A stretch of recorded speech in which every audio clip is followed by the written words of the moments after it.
A door appears right in front of him out of nowhere with no warning and no explanation. Shen Ye stares at it for a second, and even knowing it could be a trap, he steps inside. The moment he crosses it, the world completely changes. The atmosphere is different, the danger feels real. This isn't an illusion, it's another world. But then he realizes something insane. He can go back, and not just that, he can cross it as many times as he wants, explore, grow stronger, and bring that power back with him. And this is where everything begins. So without further ado, let's get into the video. The story begins with a frightened boy asking if he is seeing things and whether that is a door floating in the air. He looks behind, realizes there is nothing there, and wonders if it is some kind of magic trick. The boy opens the door and is pulled inside. Confused and unable to understand what is happening, he sees before him an empty place with cracks and blood along the walls and wonders how another space can exist inside the door. He also says it is very dark and asks what kind of place it is and whether anyone is there. A noise is heard, and in front of him appears a horrible and terrifying monster. The boy begins to scream and runs desperately toward the door, apologizing for disturbing it and wishing it a good day. After exiting through the door, he says that place is dangerous, hopes the creature does not come after him, and asks where the door went and whether it really disappeared. At that moment, someone congratulates him for awakening the World Link ability and says that they have finally found him. Frightened, the boy begins looking around and asks who is speaking. The voice tells him not to panic and explains that it is trapped in another world and is communicating with him telepathically. This interdimensional communication is limited, and if he does not want to lose his life, he must do exactly what he is told. The boy asks about this telepathic communication and what is happening. The voice tells him to open his backpack and look for a strange statue inside. Still confused, the boy opens the bag and starts searching until he finds a small, grotesque object. When he pulls it out, he realizes it is a terrifying statue, looking like a demonic skeleton with a huge horn on its head. Frightened, he asks if that is really it, and the voice confirms, saying that it is the cursed statue of the evil Ghost King. The voice explains that someone deliberately put it in his backpack to curse him, kill him, and even steal his soul. The boy is shocked to hear this, but the voice says that despite the attempt, he survived. At that moment, a flood of memories invades his mind. He begins to realize that these memories are not his own, and soon understands that the body he occupies belongs to a student named Shen Ye. The voice then explains that the soul of the original owner of this body was completely destroyed by the statue's curse. While trying to process everything, the boy also recovers memories from his own life and remembers that he died after overworking himself in a world called Blue Star.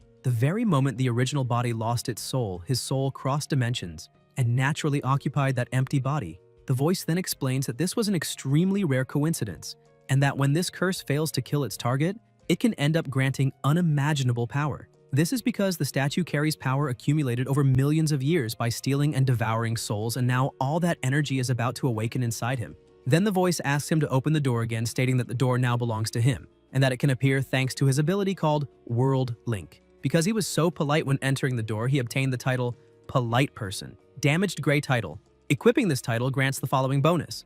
When he acts politely, people have a slightly better impression of him. The boy asks about this title and says it sounds like a passive ability. The voice warns that its strength is fading and that he must be careful. Whoever placed that cursed statue to capture him will return when they realize he is alive, and they may already be on their way. The boy asks who is speaking and why they are telling him all this. The voice replies that it is because it needs him. The world he saw today is called the World of Nightmares, and it is also where she is imprisoned. He must become stronger, go to the depths of the World of Nightmares, and free her. When he does that, he will be greatly rewarded, but he must not lose his life before that.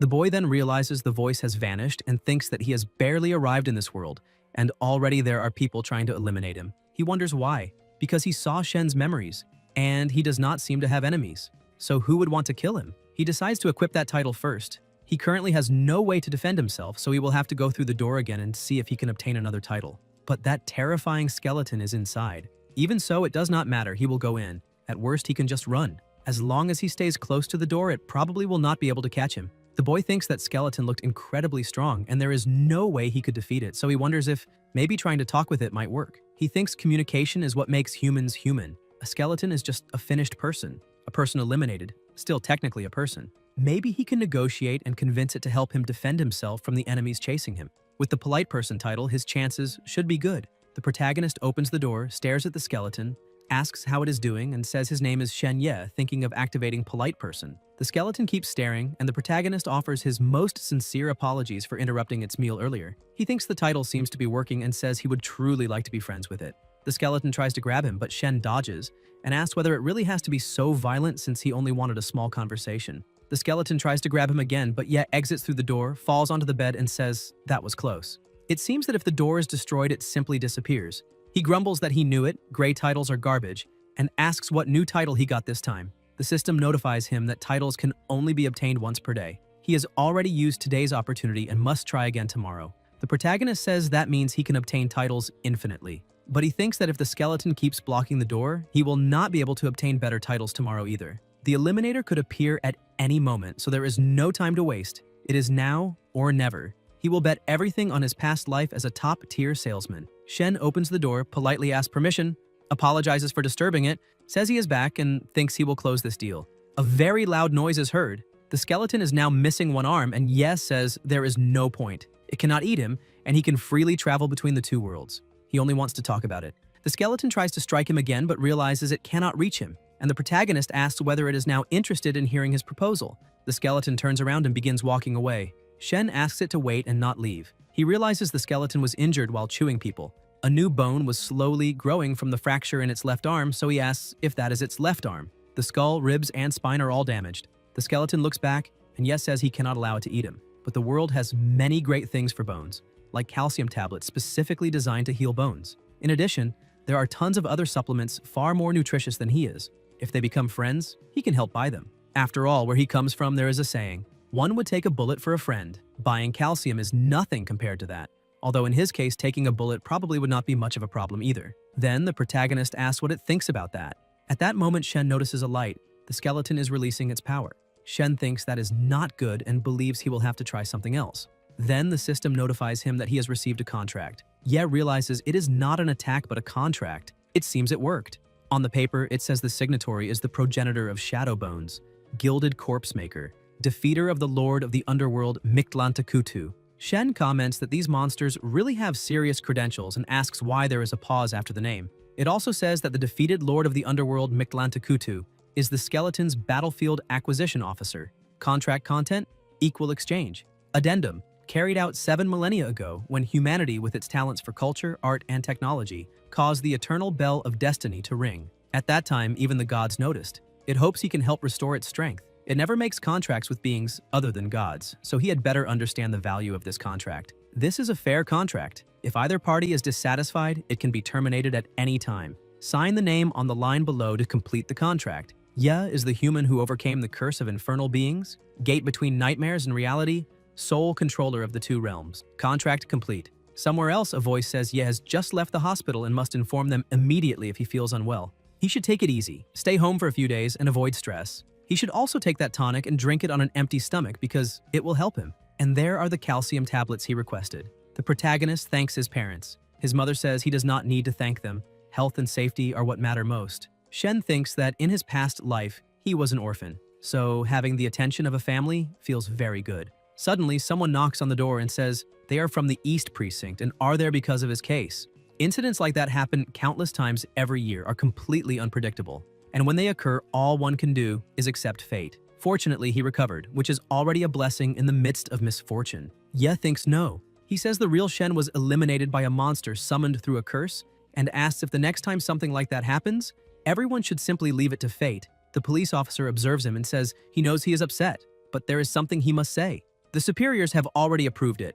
That hospital will soon be abandoned and no one will be allowed to enter again. He can rest assured there will be no more victims. The protagonist notices that the 3 stars on the badge mean he is a sergeant. He is still very young. Shen thanks him for telling him and says he was just worried someone might be after him. The officer replies that he is only a high school student with a simple social circle, and they did not find anyone holding a grudge against him. That is all for now. They have other duties to fulfill and will not disturb him any longer. Shen thinks the curse of the Ghost King statue seems incredibly powerful. Not only can the police do nothing about it, but even the government finds it troublesome. It is obvious that even the police fear it and prefer to keep their distance. But as an ordinary high school student, he wonders why someone would use something so powerful against him. Later, in the same place, the sergeant approaches again. Ye says he thought he had already left and asks what brought him back. The sergeant hands him a card and says his contact information is on it. The protagonist thanks him. The sergeant says that if anything seems strange, he should call him directly. Shen looks at the card reading Luo Fakewan and thinks that perhaps not everyone in the police is useless.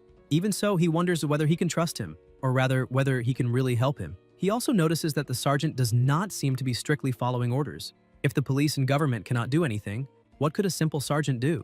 Besides, now that the news that he is alive has spread, whoever wants to eliminate him will not remain idle. The protagonist begins wondering whether these people might also go after his family, and concludes he must become stronger as quickly as possible. After that, Shen opens the door and asks whether the skeleton is there. The creature approaches, and holding a bag, says he brought the calcium tablets it wanted. The skeleton points to something else inside the bag, and the protagonist asks if it prefers that tonic. The skeleton releases its energy and words appear on the paper saying the other party desires the tonic in his possession. As a battlefield acquisition officer, the giant skeleton selected an item from its spoils of war collection, a relic of an enemy soldier, offering it in exchange for the tonic. It is a low-level crystal nightmare, a relic created by the High Elves, ancient enemies of the giant skeleton. This crystal can directly instill knowledge, abilities, techniques, or information into the user. In the Kingdom of Nightmares, war is the eternal theme. Every civilization and all knowledge exists solely to increase combat capability. Shen comments that a crystal capable of granting knowledge and skills sounds interesting and accepts the trade.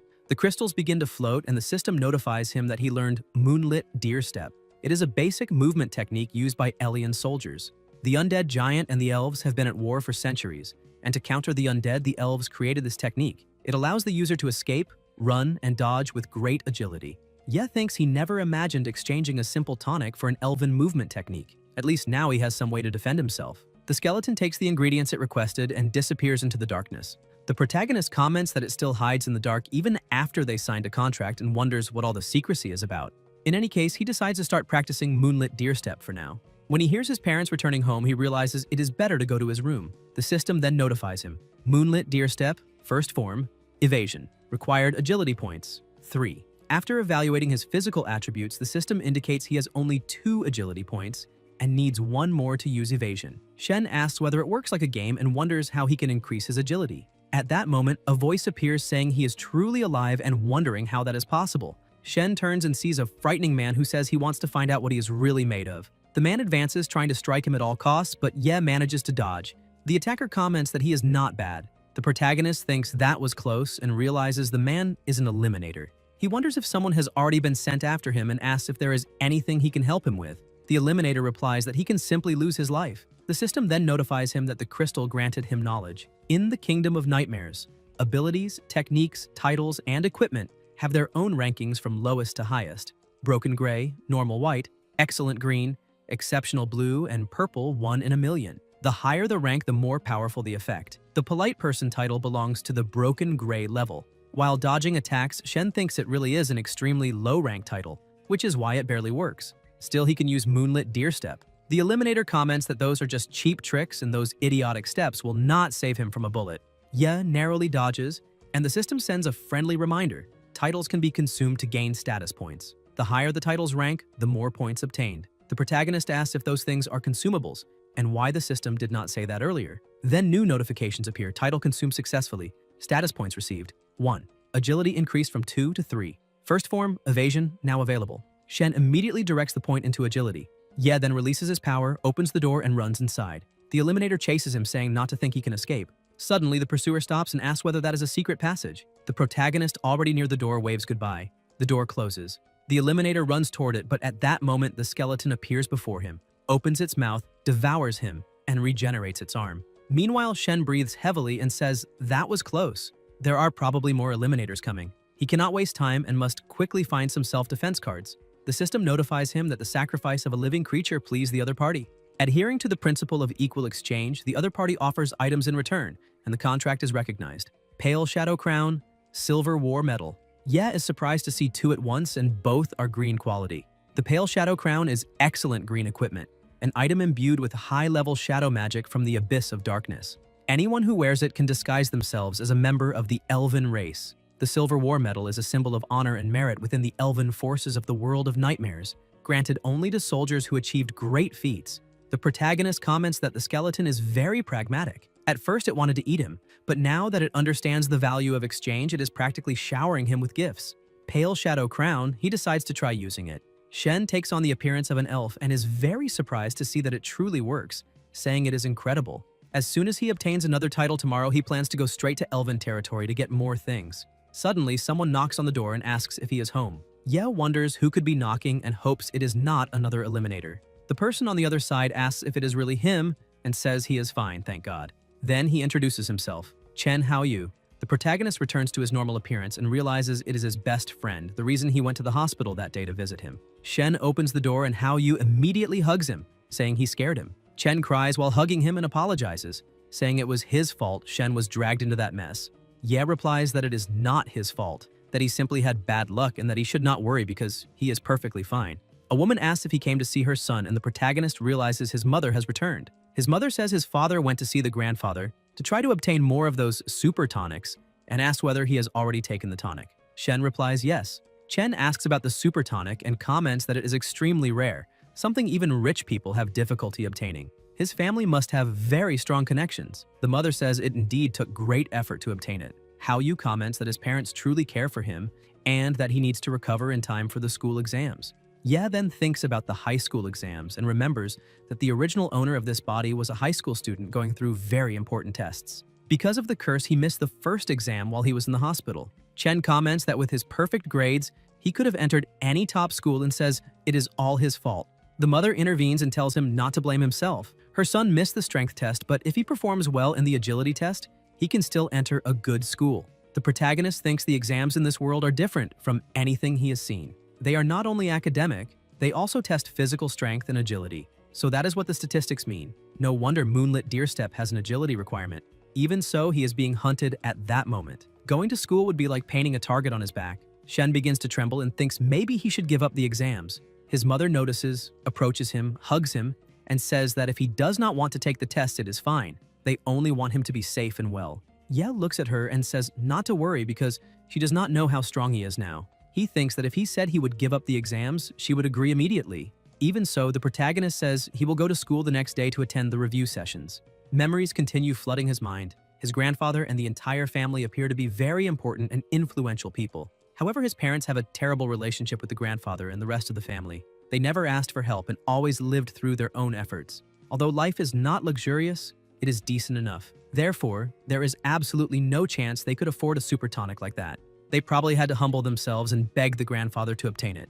Even so, their real son has already been eliminated, and that is one more reason for him not to let all that effort go to waste. The three of them end up having dinner together. The next day, in another place, many students are studying. Shen looks at the material: body mechanics, introduction to psychic energy, strength training. The curriculum in that world is really different. He thinks it is a relief that there are so many people at school because no eliminator would dare act in a place like that. If he can enter a good high school, there will probably be much more powerful teachers who can protect him. At that moment, a student approaches and says Zhao is looking for him and that she is in the corridor. The protagonist thinks he remembers her as Ye's friend. She used to constantly bother him about studying and asks if she is looking for him. Zhao replies that she heard he returned to prepare for the exams and that he did well on the first one, so he must be feeling confident about the rest. He will probably enter the province's elite high school. Shen congratulates her. Zhao then says she only wanted to say that he should not look for her anymore. The people around hear it and begin teasing, saying the school beauty is rejecting him. Zhao explains that she means they will soon follow separate paths. They belong to different worlds and eventually will have nothing to talk about. They do not need to continue this, but they can still be friends. Ye wonders if he missed an exam and now she came only to twist the knife, thinking that is too much. Zhao says she deleted his contact information and hopes he lives well from now on. The protagonist replies that he remembers that during all these years she always came to his classroom to find him and that he never looked for her. In fact, he never wanted to be friends with her in the first place. With the exams approaching, he hopes she is serious and stops bothering him so he can study in peace. People begin commenting that Shen was the top student and Zhao was always chasing him. Now that he missed an exam, she publicly abandoned him. The girl beside Zhao says he received so many gifts from her and asks if that is how he talks to her, saying he is a disappointment. Yibing crying says they were friends. Ye thinks she is clearly underestimating his top-tier sales abilities and replies that yes, he accepted her gifts. But accepting gifts does not mean accepting her. Some people say they agree. The protagonist continues saying that if she really cared about him, she would not try to tie him down with gifts. She has the right to find someone better. He has nothing else to say. If she wants the gifts back, he will pay for them, but she should not even think about them continuing to be friends. The girl comments that he is a jerk. Others say he is the worst because Zhao was completely in love with him and he treats her that way. They ask if he thinks he is so important just because he has good grades and how he dares to embarrass her like that. Even so, Shen simply walks away. Yibing thinks everyone believes they are defending her, but that would completely destroy Shen. Now he appears to be the rejected one. With everyone watching, his reputation is ruined. Suddenly someone steps in front of Ye and orders him to stop right there, saying she did not give him permission to leave. The protagonist looks and asks if he is not Sun Ming, the third-ranked student. Anne says class is about to begin, so he needs to move aside. Sun replies that he was absent from school for several days and is behind on the news because he has become much stronger. Now Shen is no longer the top student. If he does not want some bones broken, he had better apologize to Bingbing immediately. Shen says he misunderstood everything. Zhao was the one who asked him to come, he was not bothering anyone. But fine, whatever, he will apologize. Ye apologizes and says she won so she can keep bothering him if she wants, and asks if she is happy now. The protagonist runs away and people are surprised to realize he was crying. Zhao says she was not trying to force him, and that he should not listen to Sun. She herself becomes confused, wondering why she said those things and thinking that idiot Ming is messing with her head. Sun is also confused because he came to support Yibing and now everything is chaotic. He asks if anyone saw that and what just happened. Sun moves forward to throw a punch but Shen dodges. People are surprised and Sun himself asks what that was. Some comment on his speed. He seems much more agile than before. If he had put any strength into that kick, Ming would already be on the ground. Ye releases an intimidating aura and asks what else he wants. At that moment, someone arrives asking what everyone is doing gathered there and says the exams are about to start, so everyone should go to the field. The students run immediately, afraid of being scolded by the teachers. Sun says this is not over yet. On the field, the protagonist is stretching when Chen approaches and comments that the test will take a long time. Just look at the line. It will be a while before their turn comes. He mentions that a new comic shop opened behind the school and asks if Shen wants to check it out while they wait. Shen suddenly remembers something. Yesterday, he was so tired he fell asleep the moment his head touched the pillow and forgot to collect the title of the day. This is the perfect time to obtain a new title. He replies that he will pass and asks Chen to hold his place in line, saying his stomach is bothering him and he needs to go to the bathroom. Then Ye walks away and enters another place. Someone who had been spying on him follows, holding something in their hand. This person begins searching for him inside the bathroom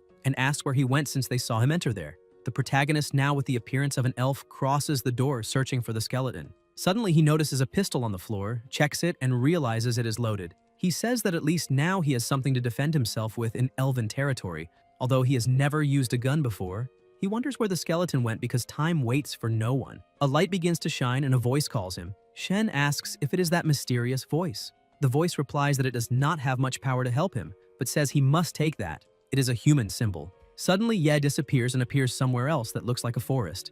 The protagonist says his head is spinning and asks if the teleport worked and whether he is really in elven territory. He observes the dagger the mysterious voice gave him and wonders why he received it. Suddenly someone asks who is there. They are 3 elves who call him Fern. Shen is surprised. The elves say he finally arrived and took long enough. If he had not appeared soon, they would have had to declare the mission a failure and return. The protagonist replies he had a small problem, so he is late. While speaking, he realizes something important. The 3 are wearing the pale shadow crown just like him. In other words, they are not actually elves. They say it does not matter because at least he arrived. They already gained the trust of that elven tribe. The villagers believe they are heroic soldiers recovering from injuries suffered on the battlefield. The plan is to attack at night, eliminate the tribe chief, and seize the treasures.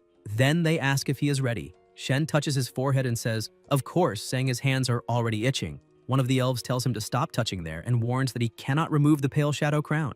Ye replies he was just adjusting it because it is not very comfortable. The other says that if he exposes the true undead identity, they will all be doomed. Shen thinks it was exactly as he suspected. The same metal, the same crown, those 3 are also undead. He says not to worry because when he is working, nothing goes wrong. Inside, however, he thinks that skeleton must be the Fern they are talking about, and the whole problem has been dumped on him. The 3 say they need to return to the village and he must hurry because the delay already cost valuable time. Shen realizes they move so fast he can barely keep up even at maximum speed. These undead are extremely strong. After some time, they stop. One of them says he must enter the village. To pass through the gates, he needs the chief's permission. That part is safe. He only needs to show the badge. The 3 will handle the eliminator outside. He must deal with the chief. Shen asks if he is being assigned to eliminate the chief alone. They answer yes and ask if there is any problem or if he is backing out. Ye asks if they really think he would back out and replies, absolutely not.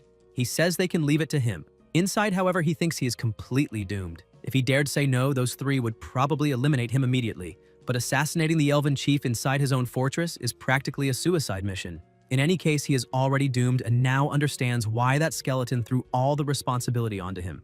The village guard observes the silver war medal and says they can open the gates. He recognizes Shen as a brave soldier from the front lines and escorts him to the chief. As they walk, some elven women smile at him. The guard tells him to enter because the chief was already waiting and knew of his arrival. The partner tells him to go ahead and meet the chief while they rest there and wait for him. Shen thinks they are actually just making sure he does not run away. Now he is caught in the middle of a conflict between undead and elves.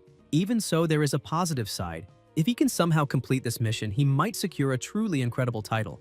Then the protagonist enters in silence. The chief has his back turned, holding a book. When he notices Shen's presence, he closes the book and welcomes him. At that moment, Shen's eyes widen as he receives a notification. His door has the ability to analyze titles, and now he can see the titles of other beings. Spirit of the countless forests, heir to the ancient throne of the tree, mighty lord of nature, grand master of the arcane arts, guardian of the kingdom of nightmares, one of the 5 heads of the world. Yi wonders if all of those really are that elf's titles. Meanwhile, his own title is only polite person. He realizes he was completely naive to think he could pull this off. Those undead outside are far stronger than he is, and even they would not be crazy enough to face someone like that. Polite person against spirit of the countless forests, heir to the ancient throne of the tree, mighty lord of nature, grand master of the arcane arts, guardian of the kingdom of nightmares, one of the 5 heads of the world. Simply perfect. The chief then says he appreciates his efforts and that he may rest well in the village before continuing his journey. The protagonist uses the door's magic and teleports to the dining hall.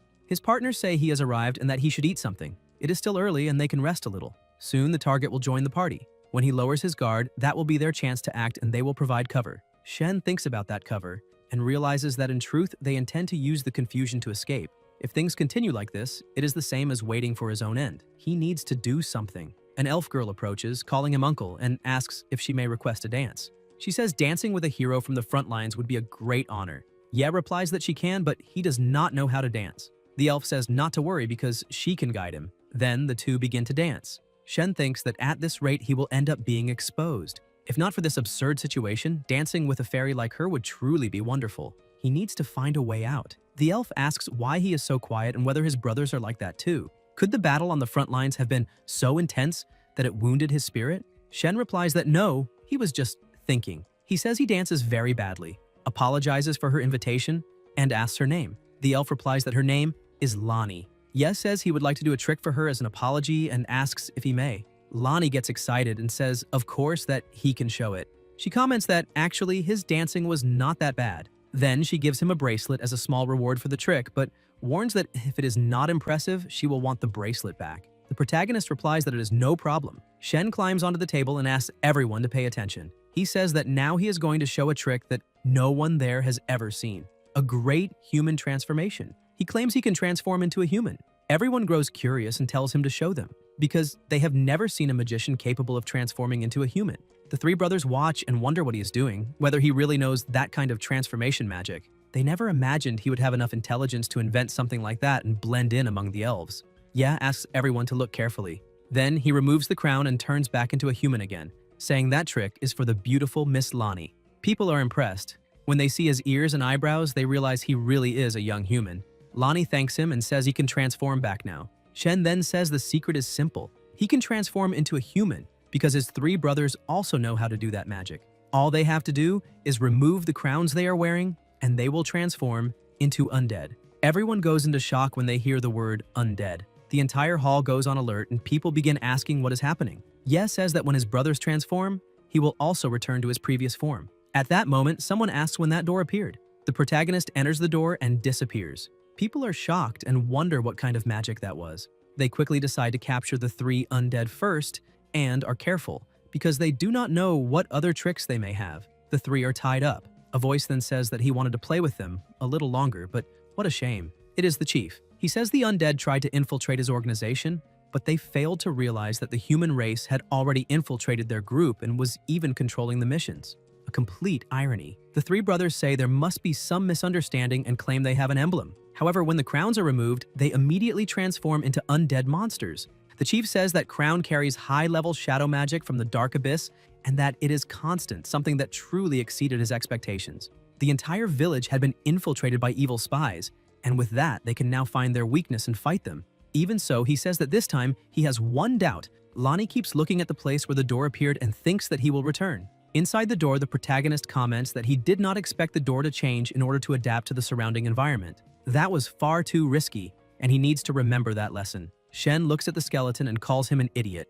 saying that while he was risking his life in elven territory, the skeleton was there having a banquet. The skeleton asks if he is still alive. Ye then asks if he could speak the human language and says that he gave him the pale shadow crown on purpose, trying to get him killed. The skeleton asks how he survived and wants him to tell everything, saying that if he tells him, he will pay a fair price. The protagonist, irritated, asks if he really thinks he's going to tell him. He says this is no longer about the reward because he nearly turned him into history and now he holds a grudge. A paper appears saying that the other party is being sincere and, according to the principle of equal exchange, has prepared for him a powerful, indestructible spell. Shen asked whether he thinks he can buy him with that and whether he is insulting his character. The skeleton replies that he gave him the pale shadow crown because he is human. Elves and humans are allies, so he had a chance of survival. If it had been the skeleton himself in that situation, he would certainly already be finished. As an apology, the other party exceeded the principle of equal exchange and decided to gift him a primordial nightmare crystal. The primordial nightmare crystal contains 3 high-level undead evolutionary talents. He can choose one of them to merge with his own soul and gain that ability. The skeleton explains that talent is a special personal ability that can be used without spending energy. That primordial nightmare crystal is the foundation of the undead race and extremely precious. The only reason he is still alive is because the others want that crystal. They covet the talents contained within it, the legacy it carries. That is why they did not eliminate him earlier. Now he is giving that opportunity to Shen. They would never imagine that he would leave something like that in the hands of a human. Shen replies that he is a man of principle. Since he is being so sincere, he will forgive him this time, but he must remember that there will not be a next time. Suddenly, the pressure rises and attacks are launched. The skeleton tells him to choose because he can take one of those primordial talents and make it his own. A paper appears with the options. Shadow whispers, Evolvable Novice.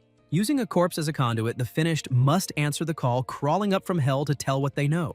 Only then will souls find peace. Finalization is the deepest education. Secret body of the arcanes. Any force that could eliminate him will turn his body into arcane remains, making him temporarily immune to all mortal fates for 5 seconds. It can be used again after 1 day. Those who try to control his life and his finalization will not meet a good end. Resurrection of the finished. He must create a soul flame and place it into a fallen body. The soul flame will merge with the body and revive it. There are many kinds of resurrection spells, but this is one of the deepest and most primordial secret arts, capable of reviving the finished and representing the fundamental power of the undead race. The protagonist thinks that resurrection of the finished is useless to him right now. Secret body of the arcanes could allow him to escape finalization for a few seconds, which sounds invincible, but after those seconds, he could still lose his life. As for Shadow Whispers, it seems useless at first glance, but it is exactly what he needs now. Knowing information is the fastest way to discover who wants to eliminate him, so he chooses Shadow Whispers. A very loud sound is emitted. After that, still in the same place, Shen realizes that he can feel the whispers of the undead. The skeleton asks if he really chose that. Ye asks what is wrong with it. The skeleton replies that nothing is wrong, only that this ability is not very good for combat. In his memory, those unwanted ancient monarchs always chose the third option. A few selected the second. No one had ever chosen this one. The skeleton then asks whether he can now tell him what really happened, because that is very important to him. He explains that the original target of the assassination was supposed to be an elven priestess. As for the man Shen just saw, he is the most powerful high priest of the elven race. The protagonist thinks it is no surprise that man had such impressive titles as Spirit of the Countless Forests, Heir to the Ancient Throne of the Tree, Mighty Lord of Nature, Grand Master of the Arcane Arts, Guardian of the Kingdom of Nightmares, and one of the 5 heads of the world. The skeleton explains that the 3 nightmare knights captured by the elves can no longer watch him or threaten him. This is the only chance he has. Then the skeleton runs off. Shen asks where he is going but soon gives up on knowing. He says to leave that aside because everyone has their own problems, and he needs to take care of himself first. The system then notifies him that opening that door granted him an appraisal title, one of our own, green title. Excellent. By using this appraisal title, he receives the following bonus. When he tells the target that they are from the same class, the target will treat him as one of their own for 10 seconds. After that, the target will forget everything that happened before. This title can only be used once per day. The target's total attributes cannot exceed 3 times his own. Otherwise, the target may resist the title's effect. He also obtains the Bracelet of Nature's Blessing. Shen comments that bracelet was given by Lani and that it truly is green quality, something very good. The system confirms that the green accessory is excellent and rare. When wearing this bracelet, spiritual power increases slowly over time. Ye comments that it is not bad at all. A short sword, a green rank title, a green bracelet, and a pistol. It was a great haul. He needs to keep those things well hidden and not let anyone see them. Somewhere else, someone announces the agility test. Chen is next, so he should get ready and begin. The protagonist cheers for him from the stands. While running, Hao Yu thanks him for the support and says that this is easy, that he can handle it. Suddenly, Chen trips, and some people laugh, saying he is a fool and that it serves him right because he was acting too full of himself. The examiner says he scored 71 points and should be grateful that this is not the end of the road. Then the examiner calls the protagonist and asks him to prepare himself. Ye takes the test with great agility. People are impressed, saying that he is very fast. The jets of ink cannot hit him, and his posture is very good, as if he were gliding on ice. Some comment on whether, after leaving the hospital, he became even faster. The protagonist thinks that with the experience he has, that test is very easy. He only has to use a bit of moonlit deer step to dodge the ink jets. From a distance, a man with glasses watches and comments that that boy has impressive agility. The young man beside him explains that he used to be first in the class, but he missed the first test, which was a shame. That is why he called the man over to see if there is any chance of helping him. The man replies that he seems to have a good grasp of elven footwork. If his mental strength is also good, maybe it will be possible to give him a chance. The young man asks whether full marks in mental strength would not be excessive, and comments that he remembers Shin's mental strength was nothing special. Even so, they say it is better to wait for the result of the mental strength test. Maybe he will surprise them. However, only full marks would meet the requirements. The examiner then announces that Shen obtained full marks in agility and comments that if he had not missed the first test, it would have been perfect. The protagonist thanks him and says he still has not given up on entering high school. Soon after, lunchtime is announced. Whoever wants to eat should go now because the remaining test will continue in the afternoon. Chen comments that no wonder Shen is so good. After all, he got full marks. He suggests they go eat something. Shen replies that he can go wash up first, while he himself will head to the study room to read a little. Somewhere else, Ye places his face on the book and complains. He says that mathematics, physics, and chemistry he can more or less keep up with because they are similar to those of the old world. But language and history are a mess. The history, the important people, the events, and even the literary works of that world are completely different from those of the old world, which leaves him utterly confused. Suddenly, someone approaches and flips the table over together with the books. It is Sun, saying that he already said this was not over yet. The protagonist asks if Zhao was the one who sent them. Sun replies that she does not even care about him. During the time Shen was not at school, his strength reached level 27. Now he wants to see who is better, Shen's 2 points of agility or his own 2 points of strength. They are going to find out who the true leader of the year is. Shen asks why all of this, since they are classmates. He uses the trade ally and says that there's no reason for such a fight. Soon the ability affects everyone there, and Sun says he has no choice because Yibing cried and asked him to take revenge. The others also say they did not want to fight, but they like her very much, and besides, Shen seemed very arrogant, so they wanted to teach him a lesson. However, they end up saying it is better to leave it alone. Since they are classmates, maybe it is better not to do anything. Ye thinks that, thankfully, this is only a school fight. No one there truly wants to eliminate him. The effect of same class member lasts only 10 seconds, and it is already almost ending. When the effect ends, the others say that now they really are going to finish him off. The protagonist thinks that is the problem. He can only use the title once per day, a truly annoying limitation. The system then notifies him that he has unlocked a special entry, receiving 3 attribute points. Shen decides to put the points into strength. The system informs him that, besides the 3 newly obtained points, he can also redistribute the point he had put into agility. He thinks about it and realizes he can alter his attributes freely. That way, he could stop being a fast fighter and turn into a tank whenever he wants. So he decides to place all 4 points into strength. New notifications appear confirming the successful increase. His strength rises significantly. A boy grabs him from behind and says not to run this time, wanting to see him face Ming head-on. Sun advances with a clenched fist and asks if he is ready to break some ribs. Ming lands the blow, but the protagonist feels no pain at all. Sun becomes confused until he realizes his own fingers are breaking. A normal human, without special training, has basic strength and agility both equal to 1. The protagonist easily breaks free and punches the face of the boy who was holding him. People are shocked to see that and begin asking how he managed to withstand Sun's punch without suffering any damage. Strength, as a basic attribute, does not represent only brute force. It includes the resistance of bones and muscles, the resilience of internal organs, the elasticity of the meridians, the explosive release of inner energy, and the level of cellular renewal. All those factors come together and form what is called an individual's strength. Shen says he already failed one subject, and even so, they came to attack him right during the final exam. They gather together out of jealousy without caring that they might destroy someone's life. Sun, lying on the ground, says that he deserves to lose his life. Ye lifts him up and says that if it had been another classmate in his situation, or even the former Shen, they probably would have beaten him and left him gravely injured.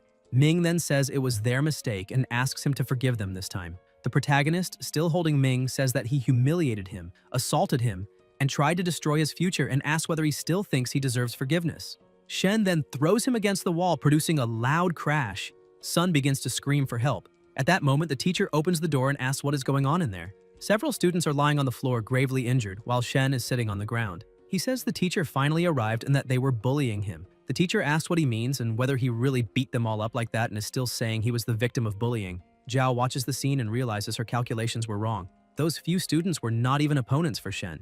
If he is that strong, she thinks, then now it no longer matters. Her partner asks whether she is regretting it. Yibing thinks that she is regretting it. If she had called Shen to talk, encouraged him to keep trying, and arranged to stay in contact after high school, perhaps everything would have been different. Zhao lowers her head and realizes there is no turning back. He created a huge disturbance, injuring 8 students, and will probably have his qualification for the final exam cancelled. Her goal has been achieved. Shen will now be considered useless and her future is already secured. She only regrets not realizing earlier that he was that kind of bastard. Sun, lying on the stretcher, keeps staring at her. Yibing notices the look and thinks that this cannot be happening. That idiot kept looking at her the whole time. She wonders if he's trying to drag her into that mess and thinks that he must not look at her that way. Zhao hopes he says nothing and wishes he would simply keep his mouth shut. Ming calls out to Bing Bing. Yibing looks at him, begins to cry and says Shen hurt him like that. She declares that she is going to call the police immediately. The protagonist thinks that with this move, she managed to take a beating and still free herself from the blame, leaving all the responsibility on him. The teacher comments that now that a student called the police, the situation has become even more complicated. He orders everyone to return to studying and disperse. Shen must follow him to the teacher's room. Somewhere else, the principal comments that the students are excellent, at least some of them. Qian replies that it is not that he does not want to help, but if they do not meet the minimum requirements of the group, what can he do? He says he still has other matters to handle and that he will take his leave for today. At that moment, someone comes running and says that Shen and Sun fought and that the police arrived. The principal asks whether it is really necessary to report that at such a moment. The staff member replies that he needs to see this and shows him the video of the fight between them. The principal says it is just high school students fighting and asks what is so important about it. However, while they watch the video, something catches their attention, even Qian's.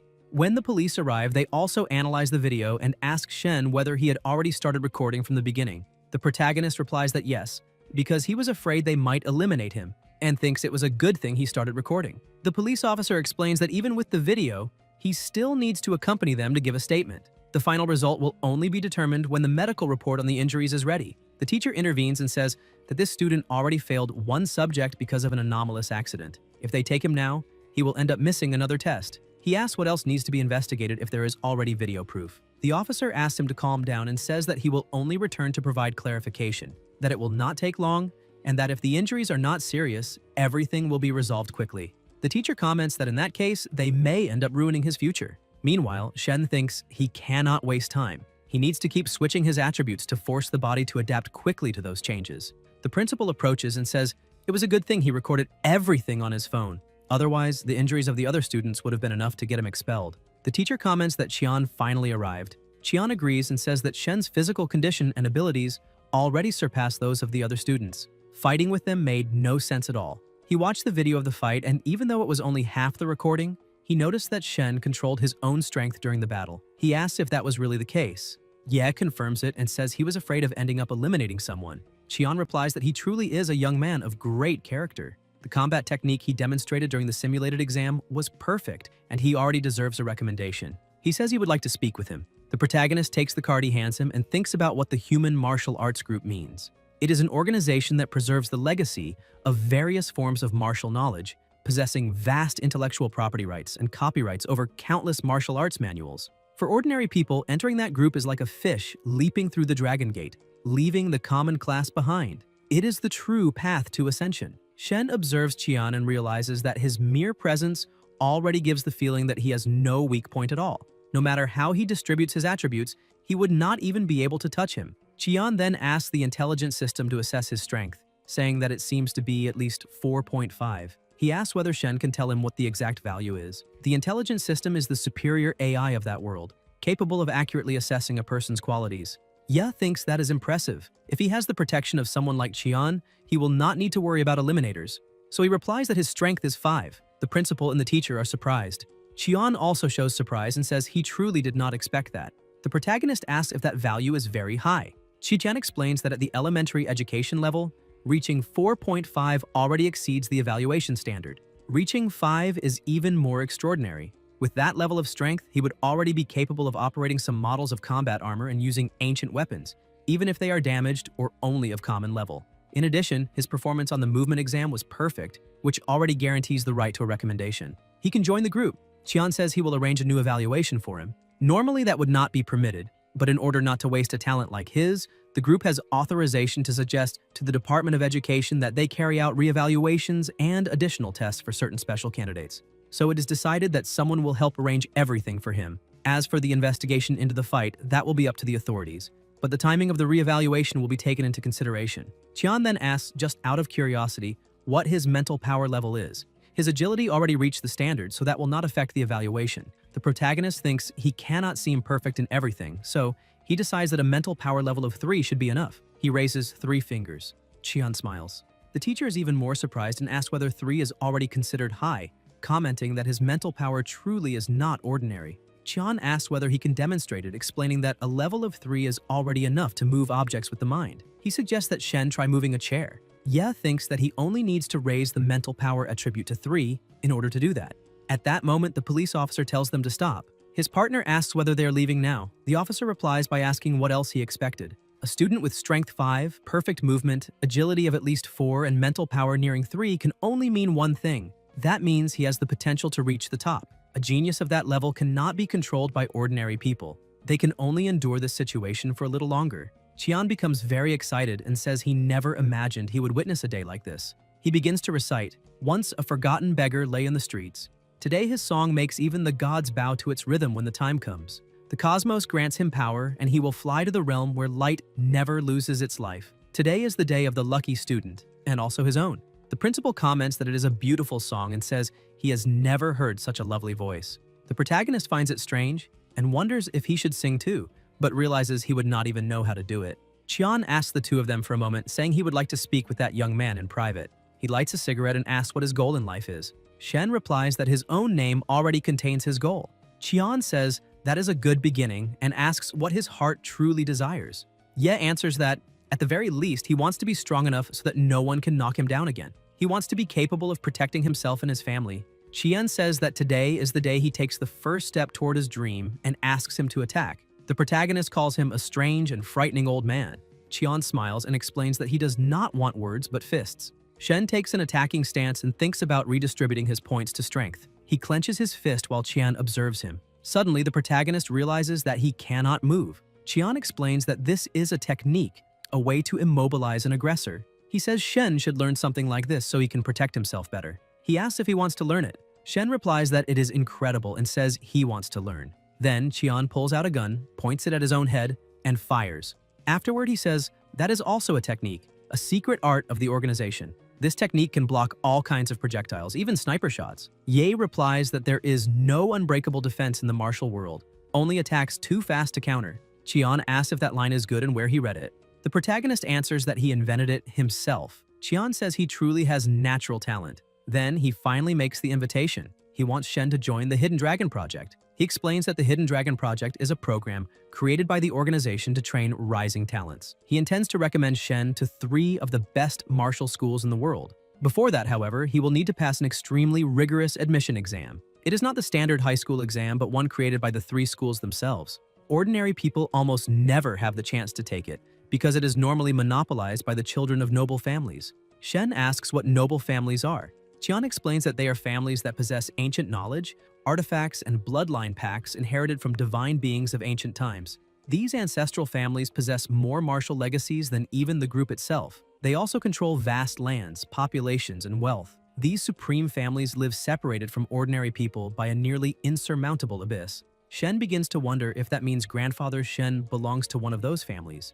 Qian continues explaining that the Hidden Dragon Project was created precisely to find hidden talents among ordinary people. They will help Shen enter the most prestigious academies. Even if he fails the exam, they will still guarantee him a place in a high-level school. If he manages to enter any of the 3 great schools, the organization will provide full support, offering resources and guidance to develop his talents. When he reaches the peak, he will return to the organization to work with them, naturally receiving the best possible compensation. Ye then realizes that he finally understands. This is a world where supreme strength reigns. He accepts the invitation. At the same time, he thinks about his family. They once belonged to a noble family, but for some reason his father was banished by his own father. Now that they live as ordinary people, whenever an anomaly occurs, the police do not even dare to help them. His parents had to beg and borrow just to obtain a single doctor, something that for his grandfather's noble family would have meant nothing. Today he injured someone, yet he will not suffer serious consequences because he has already become strong enough to stand above the rules that normally apply to people like him. Qian then says that if he is ready, he should sign the document and provide his fingerprint. Shen thinks he now understands why all the teachers repeat so often that humanity can only survive by relying on the strong. That is how civilization continues to exist. Qian adds that he may think more carefully before deciding. In fact, other organizations will probably contact him soon. Shen replies that Qian was the first to approach him and also helped him out of a difficult situation. For that reason, he is willing to join the organization. Qian says he is a decisive young man and that he knew there was something special about him. Since he is still a minor, they will also need a guardian's signature. Ye replies that it is not a problem because his parents should be at home. Qian says that is excellent and that they must hurry. If another organization arrives before them, everything will be lost. He says he will return as soon as he finishes. Qian then moves quickly, disappearing in the blink of an eye, leaving the protagonist surprised by how powerful he is. The principal asks how the conversation went. Shen replies that he already signed and that Qian is on his way to speak with his parents about the contract. The principal becomes very excited and says that is fantastic, that the whole school will be talked about across the city. Ye's phone rings.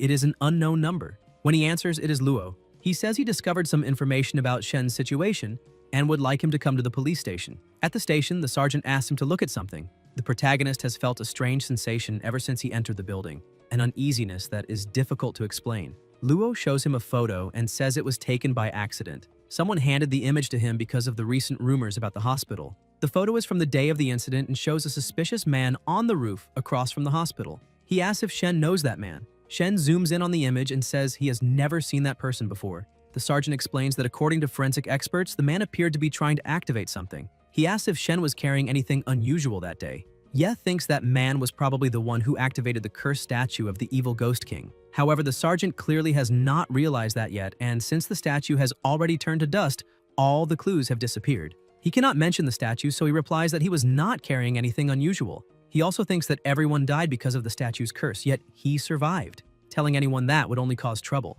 The sergeant finds the answer strange and asks if he felt anything unusual that day, such as shortness of breath, dizziness, or loss of control of his body. The protagonist realizes that the questions seem to indicate the sergeant already knows something. At the same time, the uneasy feeling inside the station keeps growing, as if something is hidden there, waiting for the right moment to act. Suddenly, Shen remembers something and comments that his backpack was open, even though he was sure he had closed it before leaving school. Luo asks whether he checked the backpack. Shen replies that he did not and that he should have checked earlier. At the same time, he notices a slight movement in the sergeant's hand as if he were about to do something. Shen decides to redistribute all his status points to agility. No matter what happens, he must be ready to run at any moment. He wonders whether he could run faster than the sergeant, but imagines that the sergeant's attributes must be on a completely different level from his. Ye lifts his foot slightly and thinks he cannot make a mistake. He prepares to open a passage beneath his feet just in case. If something goes wrong, he only needs to kick the table and fall directly through the door. At that moment, the sergeant's phone rings. The protagonist thinks he almost triggered his escape by accident, but this might be his chance to get away. He decides to leave while the sergeant answers the call. The sergeant tells him to stay where he is. On the other end of the line, a voice says that his time has come. Energy begins to rise. Shen becomes confused and wonders what is happening, whether that is an eliminator. Soon he realizes that the target is not him, but the sergeant himself. He also wonders whether that is the technique Qian mentioned earlier. Luo asks if the enemy is right outside the station. The sergeant then moves quickly and shatters the window glass. The alarm sounds. Intruder detected. An invader has entered the police station. All non-combat personnel must seek shelter immediately. The protagonist looks outside and sees something strange, asking whether that is the ocean and how it is possible since they should be in the city. The man above is the one who made the call, but he's not the same man with glasses from the photo. The invader says that the sergeant eliminated many members of the church and that he came to settle the score. Luo replies that he is busy at the moment and that they can talk later. The invader says that his life is the only explanation needed. Shen goes back inside the station and realizes the two of them have disappeared. He fears the sergeant has been trapped in that strange ocean. The strange feeling returns once again. He begins to wonder what is happening to him and whether that office is haunted. He says that whoever is there should appear now. Energy begins to flow from his eyes. The system sends a notification. The necromantic ability Dark Whispers has been activated. The question compels any soul bound to a body in that place to return an answer. If they refuse, they will never find peace. Ye realizes something and says Dark Whispers works on souls bound to a body. That means there is a body inside the sergeant's office. Then a voice responds, giving thanks. The protagonist, frightened, asks who is there.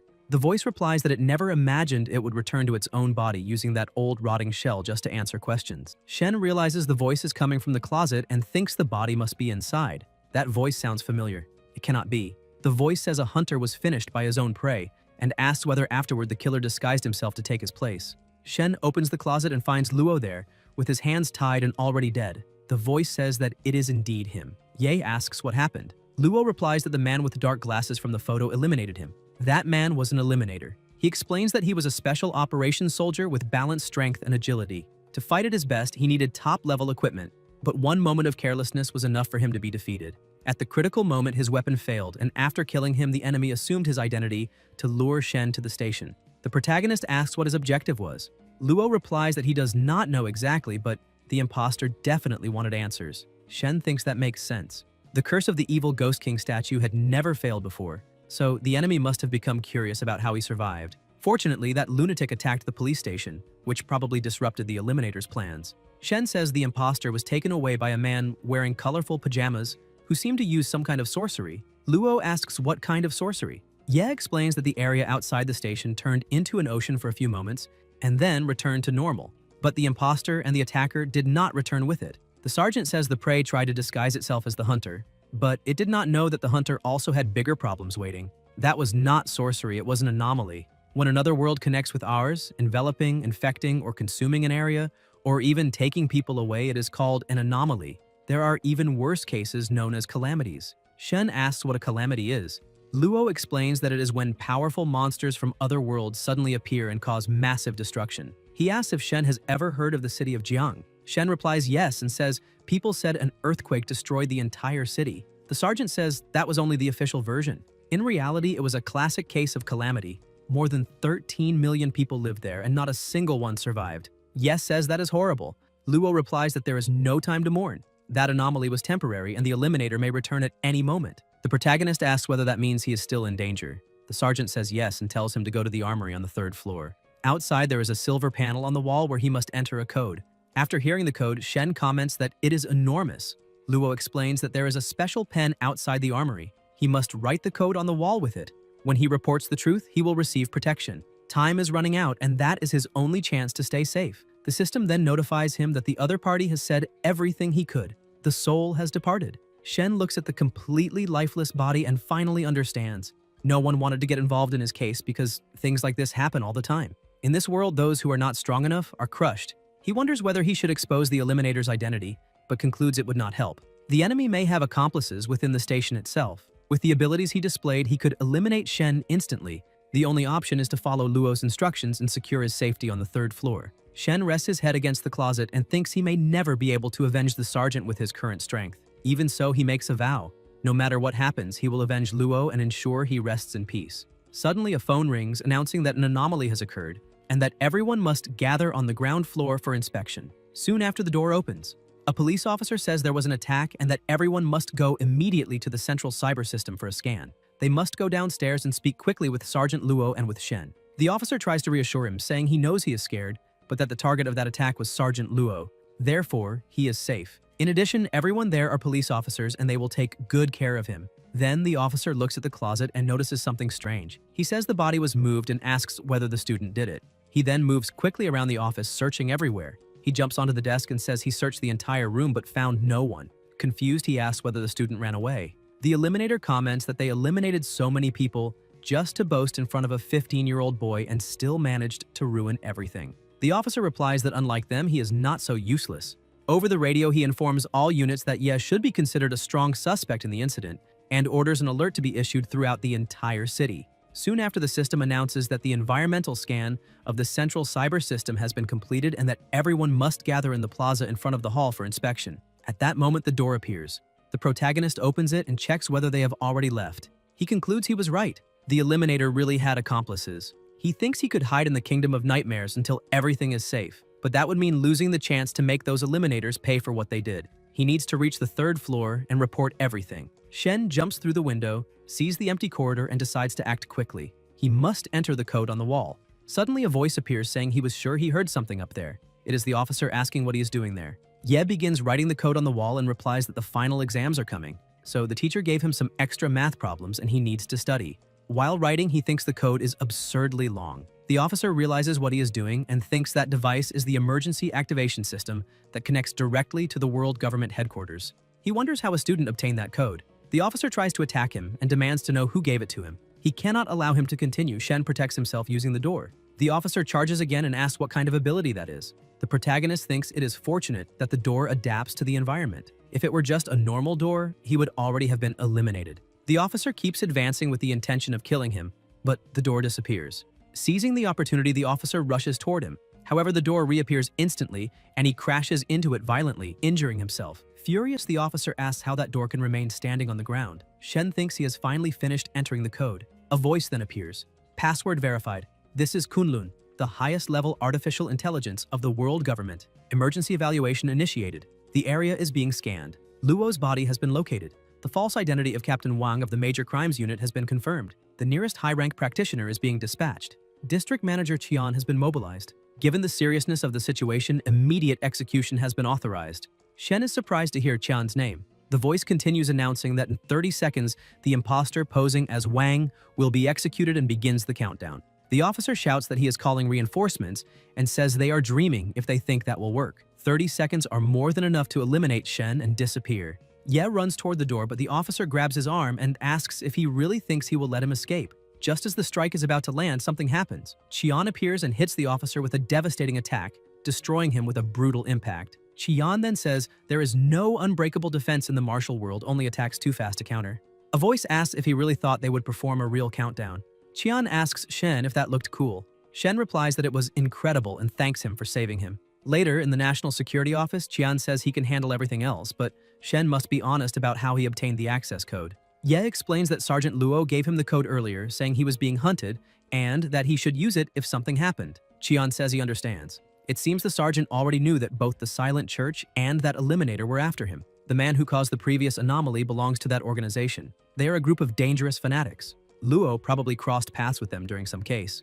The protagonist sighs and says the death of Sergeant Luo is truly a pity. Qian agrees and says he also thinks it is a great loss. He did not know him long, but he could feel the sense of justice in him. Perhaps that very righteousness led him to his death. Qian adds that Shen was lucky. The Eliminator impersonating Luo would have succeeded in killing him, but fate interfered. Kunlun has already traced the Eliminator who was after him. He belongs to the Eliminators League. They accept contracts only online, so they still do not know who hired the assassin. Shen comments that someone capable of killing the sergeant must be extremely skilled, which means the contract price must have been high. That suggests whoever hired him probably has a lot of money. Qian says he is a clever boy, but the real question is why someone would spend so much to eliminate a simple high school student like him. They are still investigating that.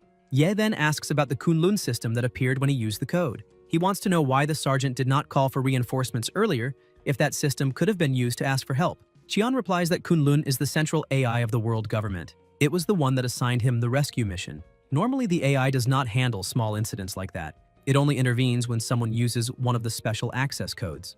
As for why the sergeant did not use that resource earlier, it was because he did not know his weapon had been compromised. An employee then explains that it was Luo's steel exoskeleton. His primary weapon had been sabotaged by a virus planted in the system, rendering it useless. However, the moment the sergeant died, the system began functioning again. That means someone did it intentionally, someone close to him. Kunlun has already assigned an investigation mission, and they will discover the truth. The protagonist thinks he now understands why the sergeant said his weapon was defective. Such a strong and honorable officer abandoned his position to pursue the truth to the very end. Even after dying, he still tried to help him. Yet he lost his life without even being able to use his own weapon when he needed it most. Qian says that now that Shen is part of the group, he will give him the first lesson. He must remember it well. No matter what happens, he must always be wary of people with ill intentions. People like that are more frightening than monsters. Shen replies that he will remember. Qian then tells him to come with him because he arranged to meet his parents. Ye asks about the two who were trapped in the anomaly. Qian replies that specialists will handle it. That entire area will soon be isolated, so they need to leave. The protagonist asks why Qian will not stay to deal with the situation at the station, since he seems strong enough to face those two. Qian replies that he is being naive. No one knows what someone might bring back after passing through an anomaly. He recounts that once a man came out apparently normal from an anomaly caused by the church. In the end, they discovered it was only an empty human skin. Inside it was a creature no one had ever seen before. That thing destroyed half the city before they discovered its weakness. That is why Qian prefers dealing with eliminators rather than facing the church and anomalies. Most people think the same way. Even so, Shen does not need to worry. Those two will face something far worse than the man stuck to the wall. Suddenly, Qian realizes something, takes out his phone, and asks someone to run a background check. The name he mentions is Mengyu. He wants to know what her relationship with Luo was. However, when he hears the answer from the other side of the line, his expression changes.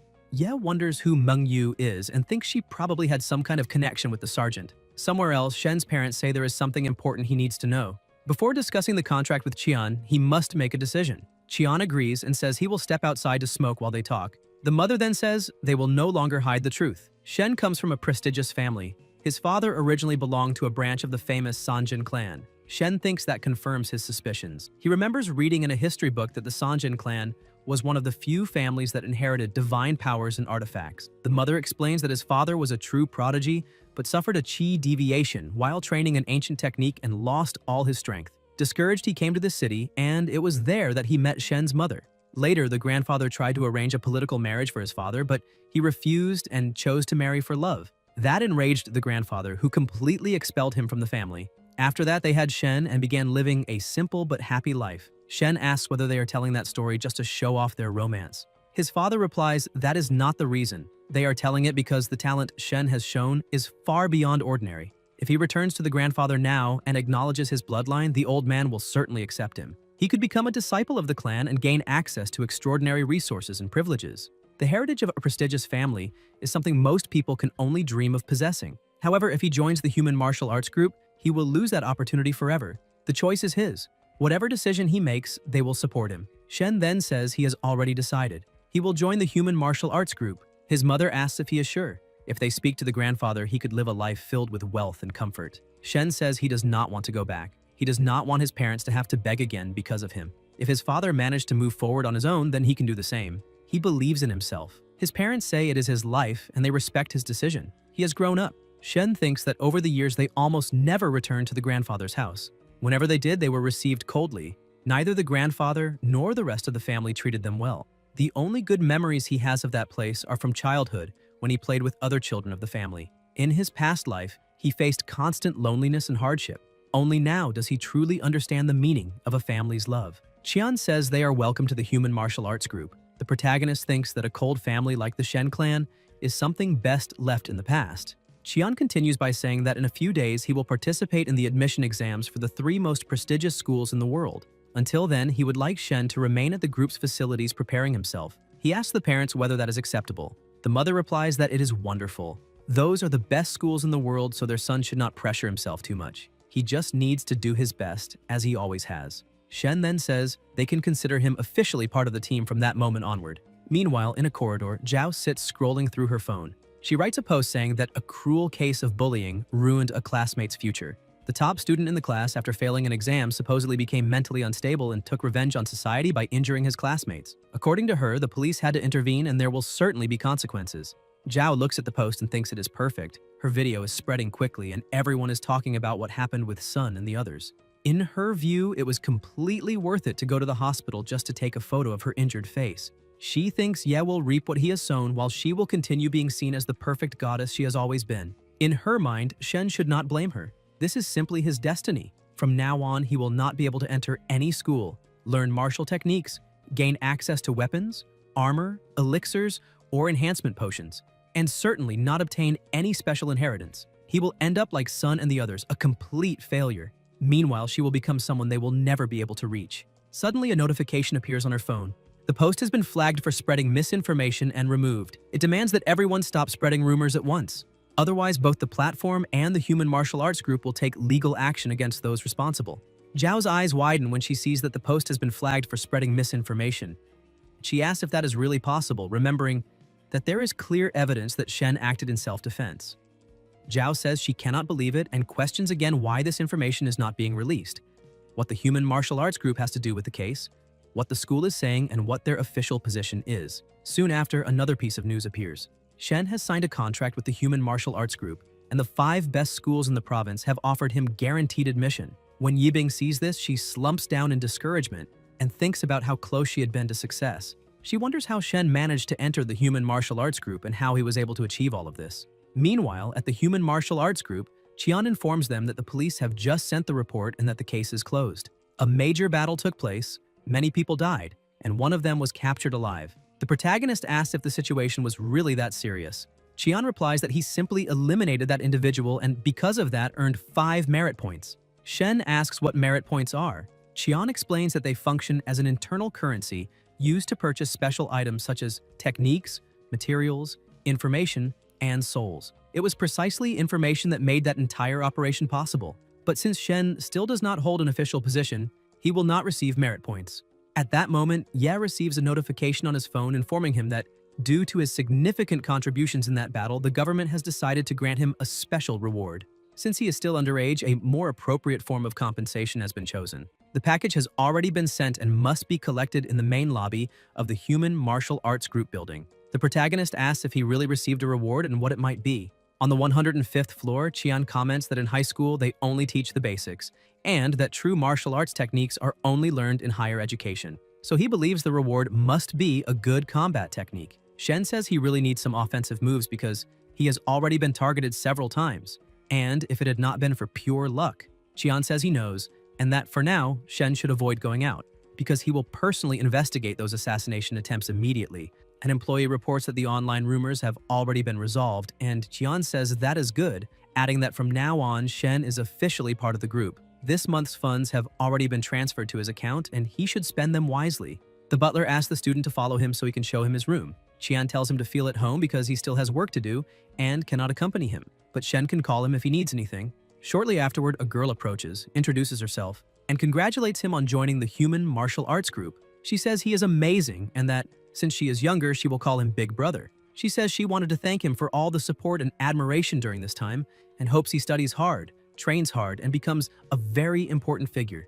The world is vast and worth fighting for together. She says she believes in him and comments that she managed to get VIP tickets for her next show and would really like to see him there. Later, Ye watches a video of her playing on the television in his room, and the protagonist realizes that she is actually his favorite celebrity. He looks around and notices that everything in that room was prepared exactly according to his tastes. The flowers, the paintings, the books, the snacks, the drinks, the sports equipment, and even the presence of the celebrity. Shen steps outside and comments that for a mere recruit, the group really went to great lengths and that this is the prestige that comes with power. Ye looks at the 105th floor and thinks that anyone would want to be up there, above the clouds, because who would not want to ride the wind, climb higher and higher, and witness breathtaking landscapes? He then says that at midnight, that night, he will enter the nightmare realm once again, because he needs to obtain another title, this time a decent one. He needs to become stronger and cannot afford to fail the admission exams that will take place in 2 days. When midnight arrives, the protagonist enters the nightmare realm and finds the skeleton completely shattered. He asks what the hell happened there and says he cannot just enter recklessly or he will ruin his chances in the title evaluation. The skeleton begs him to save him, saying he is losing his life. Shen asks what happened to him and admits he does not know how to heal him. The skeleton replies that it all started with that tonic from the party last week, asks if there is any left, and desperately begs for a little more. Yes says he has none. The skeleton then says that this is the end for him. The protagonist thinks that the guy is a good business partner and that he should at least try to save him. He tells the skeleton to hold on and wait a bit while he thinks of a solution. And so the skeleton waits and keeps waiting. 2 hours pass. Finally, Shen opens the door and says he is back, but immediately complains that the door is too small and that he cannot get through with that thing. The skeleton says he finally arrived and asks why it took so long. Shen replies that he did everything he could for him. He bought a giant aquarium and filled it to the brim with liquid calcium gluconate, calcium, magnesium, and zinc, spending every last coin he had. He says that if the skeleton can soak in it, he will be as good as new, and asks if he has any idea how to get it inside. The skeleton asks what he expects him to do. Suddenly, the pressure in the area rises, and Ye, confused, asks what is happening. The skeleton says they are invading humans and elves. That place is actually a secret passage, Outside lies the fortress of the undead, and humans and elves are launching a full-force attack. The battle is not over yet, but he is too weak to fight. He tells Shen to grab that spatial ring and put it on immediately because he needs to hide. An energy begins to move and the skeleton is hidden inside the ring. At that moment, an explosion occurs on the inside, but the protagonist manages to close the door in time and it disappears. Shen says that was close, because he would have turned to dust if he had been caught in that explosion, and asks if he is hiding inside the ring now. The skeleton says yes. Spatial rings cannot store living creatures, but fortunately he himself is undead. Ye thinks he knew that that bony guy had some hidden treasure, and that he would not give it up easily. The skeleton tells him to raise his hand toward the aquarium and absorb it while he jumps inside, so he can soak in that liquid, whatever it is. The protagonist comments that he is clearly not an ordinary skeleton. Ever since the elf village, he had been suspicious of his identity. After all, who is escorted by 3 of his own kind to eliminate an enemy leader? He says he does not care and will not start worrying about it now, but reminds him that he saved him today. The skeleton asks how he wants to be rewarded. Shen says he is going to his world today and needs full cooperation. The skeleton asks if he did not see the insane battle outside and what if he loses his life going back there? Then he says to forget it, that he respected his privacy and Shen should respect his. But he needs to hear one thing. All his powerful treasures are already gone. The ones he used are finished, and the help he can offer is limited. Ye asks if he is a battlefield scavenger. The skeleton says he is responsible for looting the battlefield, but he never expected to find anything truly good because truly powerful items are taken immediately by the enemy when their owners fall. The protagonist thinks that the secret passage outside leads directly to the undead fortress. If he disguises himself as a soldier and wanders around the battlefield before returning, he should be able to obtain a new title. So he asks if he has any undead soldier equipment, preferably something that can mask his human aura. The skeleton summons several items. Shen looks at them and asks what all that junk is, if he is some kind of scrap collector. The skeleton replies that those torn pieces of armor are cruel reminders of the horrors of war, but if he searches carefully, he should find something useful. Ye feels relieved and says he almost managed to assemble a full set. That horse token is not bad because it can summon a skeletal warhorse. The skeleton says it is perfect and that he already smells like someone ready for finalization. That centurion mask is exactly what he needs. The protagonist asks what is special about it. The skeleton replies that it is imbued with a powerful aura of finalization. With that and the equipment, no other undead will notice the disguise. Now he looks like a true undead warrior. If he plays his cards right, he might even get a skeletal warhorse with that token. Riding a skeletal warhorse and passing as one of them, if the situation becomes dangerous, he just has to run. At the very least, he might earn a title like Phantom Knight or something similar. Shen says he is going.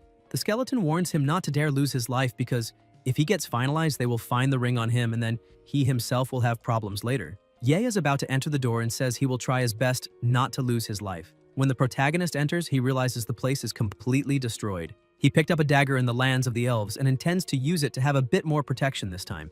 As Shen walks among the rocks, several weapons are pointed at him. The soldiers say there is a lost undead there, and that they should eliminate him. Ye wonders about the humans because that should be undead territory. Did they lose? He then shouts for them not to attack, saying he is on the same side, that he is human, and removes the mask to prove it. The soldier raises his sword and asks if he is a traitor fighting for the undead, saying he deserves to lose his life for that. Shen blocks the attack with the dagger. The soldier is surprised and asks if that dagger is Nightshade. The system notifies Human Scout Dagger, White Trace Level, Basic Sharpness. A dagger designed for eliminators, blessed by the silent sanctity of the human race. Only human scouts whose souls remain pure can wield it. Those who carry it are considered trustworthy by humanity and authorized to transmit information. The soldier says that only a human with a pure soul can wield Nightshade and concludes that he is definitely on the same side. He dismisses the soldiers and orders them to return to hunting the lost undead. The leader makes a gesture asking if he needs help. The protagonist smiles and thinks that on Earth that sign language means "I love you." He wonders if that is a declaration of love at first sight. Everyone in the nightmare realm seems very direct. He notices the leader staring at the mask and imagines that the gesture must have some hidden meaning, wondering if the mask symbolizes something. He thinks that that bonehead gave him a special item without explaining anything. Either way, he decides to roll with it. Ye says that as they can see, he is in a complicated situation, and that if they can help, he will not refuse. The leader says he understands and states that there is a golden combat kit for him. Ye thinks it really worked and asks for his name, saying he will repay the help one day. The leader replies that his name is Roman. The knights then shout to clear the way for the Baron. The Lord pulls the reins of his horse and says he has been there long enough, asking if he is delaying the battle on purpose. Roman says no and explains that he found a scout outside the ruins of the secret passage. The Lord asks about the secret passage and the scout and orders him to approach. Then he commands that the scout be arrested immediately because he suspects he is an undead spy. Roman says he is carrying a nightshade dagger, but the Lord interrupts and orders him to be silent. He says he knows that the bearer of Nightshade has a pure soul, but he still needs to know what his mission is. The protagonist asks who he is and what gives him the right to question his mission. The man replies that he is Baron Warren of South Eagle Castle. He says he is just a little scout and asks if he still dares to ask his name. He declares that he will strip him, whip him 20 times, and extract all his little secrets. Shen says he will remember that name. The Baron asks if a mere scout dares to threaten him and says he is asking to lose his life. When everyone rushes to attack him, Ye disappears. The knights ask where he went. The Baron says it is strange because he simply vanished. Roman comments that he heard rumors that some nameless eliminators joined this battle. They are masters at hiding in the shadows, and he was very bold to announce his own name like that. The Baron thinks about elite eliminators trained for assassination missions and imagines that in a chaotic battlefield like that, if he tried to eliminate him in the middle of the confusion, so he decides it is better to leave. The protagonist appears in his room and says that idiot Baron Warren tried to catch him like that, but he will not forget it. Good thing he placed a door on the ground beforehand. It was close. He asks if the skeleton did not see that guy making hand signals. The skeleton tells him not to blame him and asks how he would know all those complicated tricks of the human army. Besides, he returned safe and sound. New notifications appear. The system informs that this time he obtained the title One of Himself, Green Quality, Excellent. Evaluation. As an ordinary human, the highest level title he could normally achieve would be White. However, in a situation where he was completely outmatched, he used the environment and the actions of others to overcome adversity and escape unharmed. This adaptability is the main reason for granting him this exceptional title. The system also informs that this is the second time he has received this exceptional title. Special event activated. If the next special honorary title Common Human is 3 consecutive exceptional titles, One of Himself, that title will resonate with powerful forces and grant a hidden ability.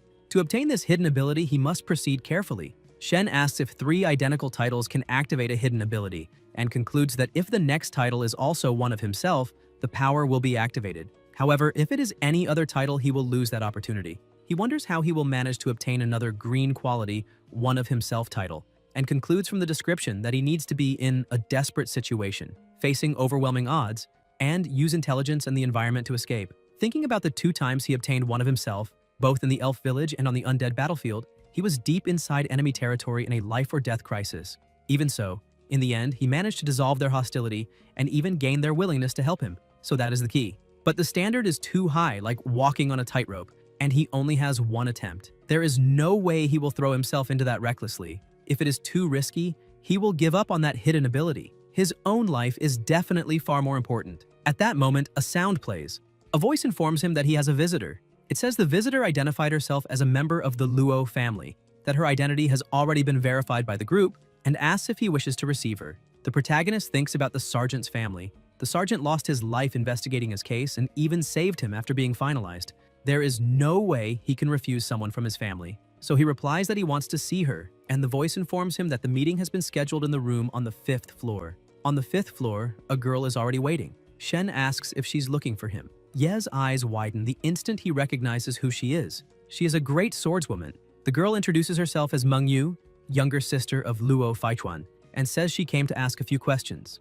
The protagonist thinks about titles. He has met many people, but even manager Qian does not have a title. None of those humans, undead, or elves in the Nightmare Realm had titles either. Only the elf high priestess had a long list of them. This girl is only the second person he has seen with a title. So she was the one who made the manager turn pale just by hearing her name. Mengyu says her brother tracked down his eliminator, the Shadow Man. During the fight, his weapon malfunctioned, which resulted in his finalization. Later, she discovered who sabotaged the weapon, 2 colleagues driven by jealousy of his achievements, and she already eliminated all of them. Hearing this, Ye's eyes widen immediately, and he asks about the information, saying that the eliminator had been captured alive yesterday. He asks if that means she also eliminated the other 2 who sabotaged the weapon. Mengyu says that is correct. She ended the lives of all of them. The protagonist thinks that she talks about it so naturally. So this is what it means to be a great swordswoman.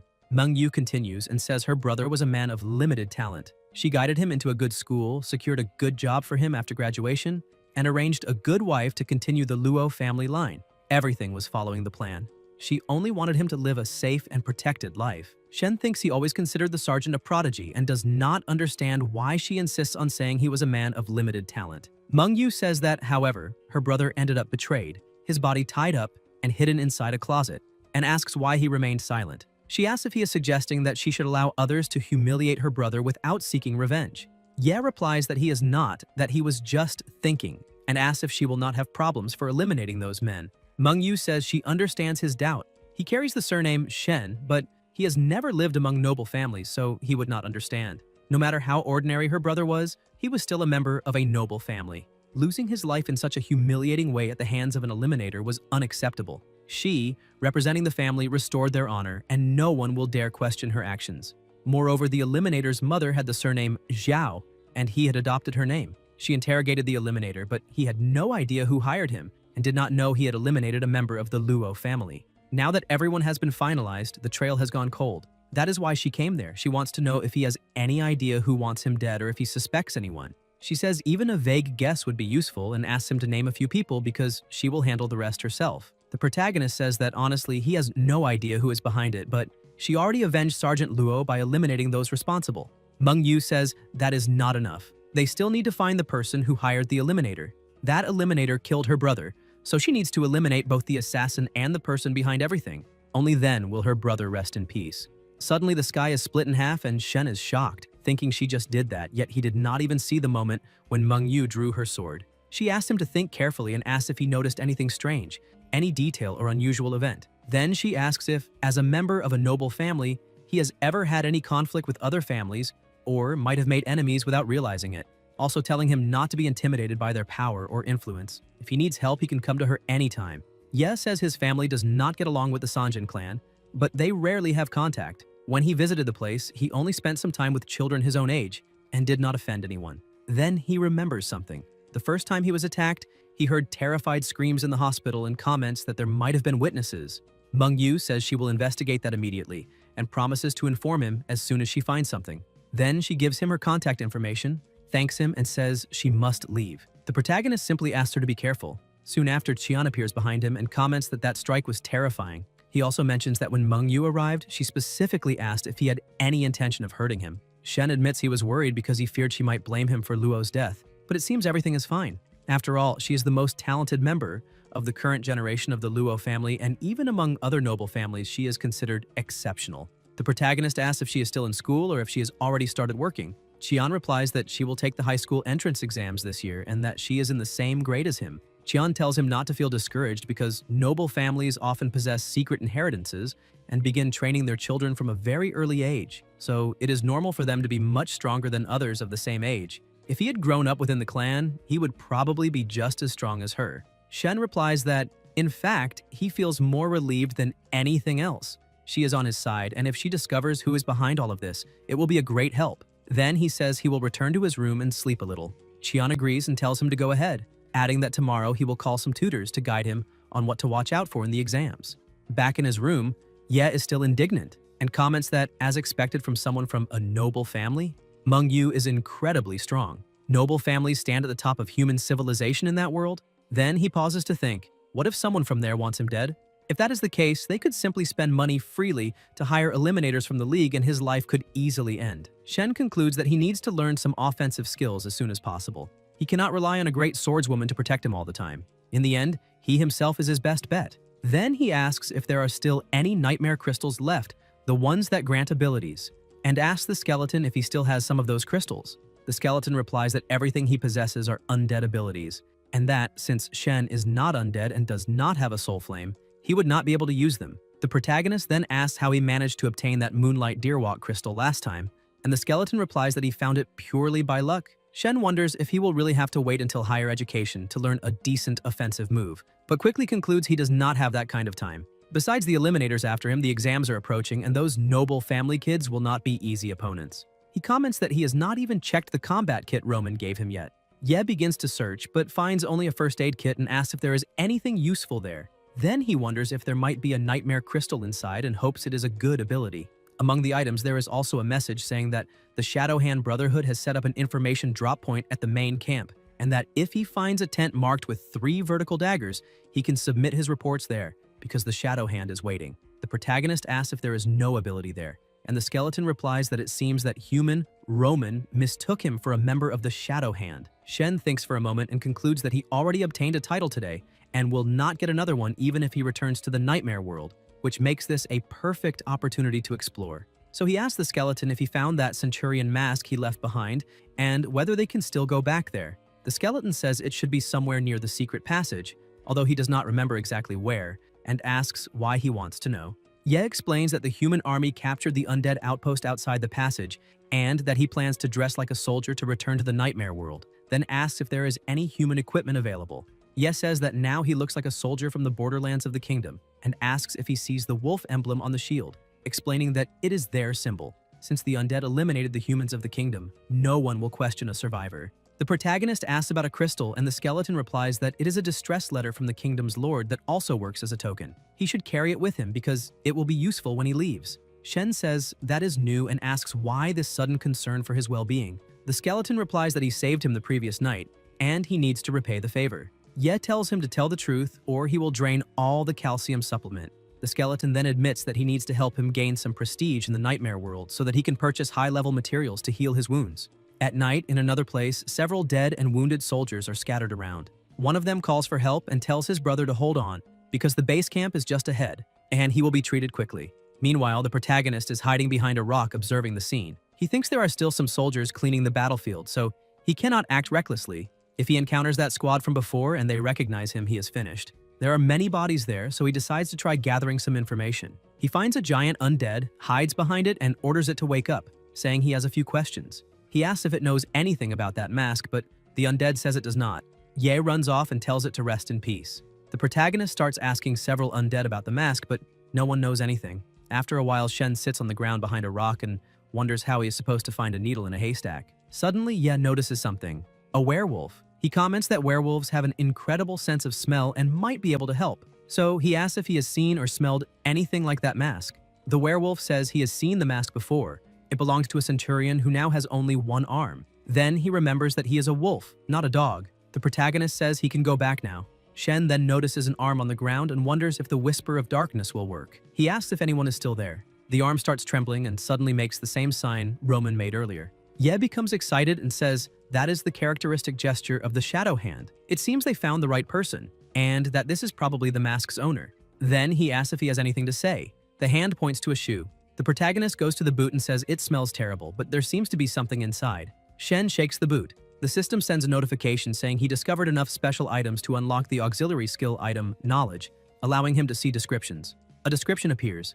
Night Shadow Insignia, Blue Quality, Exceptional. The insignia is engraved with deep, arcane runes capable of activating specific weapons. Without the corresponding weapon, it is only a useless ornament. Ye wonders if it is connected to some weapon. At that moment, the dagger in his hand begins to emit an impressive aura. New notifications appear. The item evolved. Nightshade evolved into Nightfall. Nightfall is an exclusive human eliminator dagger imbued with the blessing of the shadows of the Shadow Hand Brotherhood, and only high-level eliminators can wield it. Blessing of Shadows. The dagger emits a unique power signature indicating the bearer's status and allowing them to accept missions from the Shadow Hand Brotherhood and receive rewards. The protagonist says he cannot believe it because his dagger evolved, and that is incredible. In the letter, there is a notice about an urgent investigation into undead activity. To all brothers and sisters, the Human Empire and the Elven Kingdom have issued a large-scale joint mission. Any information about unusual undead activity will be exchanged for a generous reward. Head to the battlefield. The survival of the races depends on unwavering dedication. Shen realizes that this is the Shadow Hand's mission. The Crystal Roman gave him mentioned a tent marked with 3 vertical daggers. That must be the Shadow Hand's location. It makes sense. Roman is probably a member, and when he saw the mask, decided to lend a hand. Exchanging information about undead activities for a big reward seems easy. He stands up and starts asking about any unusual undead activity. One undead says he knows nothing. Ye continues asking several others, but they all say the same thing. Ordinary soldiers only receive orders to fight. The protagonist comments that this is painful. The skeleton then says that in fact he can provide some information. Shen replies that this is true. After all, he has an undead right there, ready to sell out his own comrades, but asks if he is not trying to trick him again.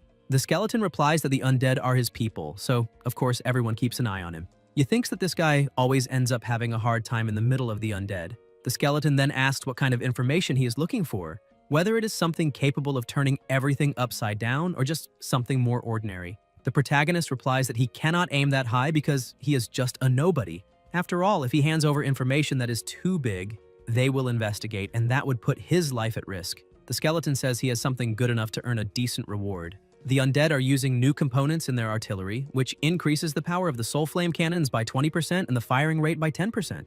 Shen asks if that is not too valuable. The skeleton replies that not really, because as the war drags on, the human high command has probably already begun to suspect it.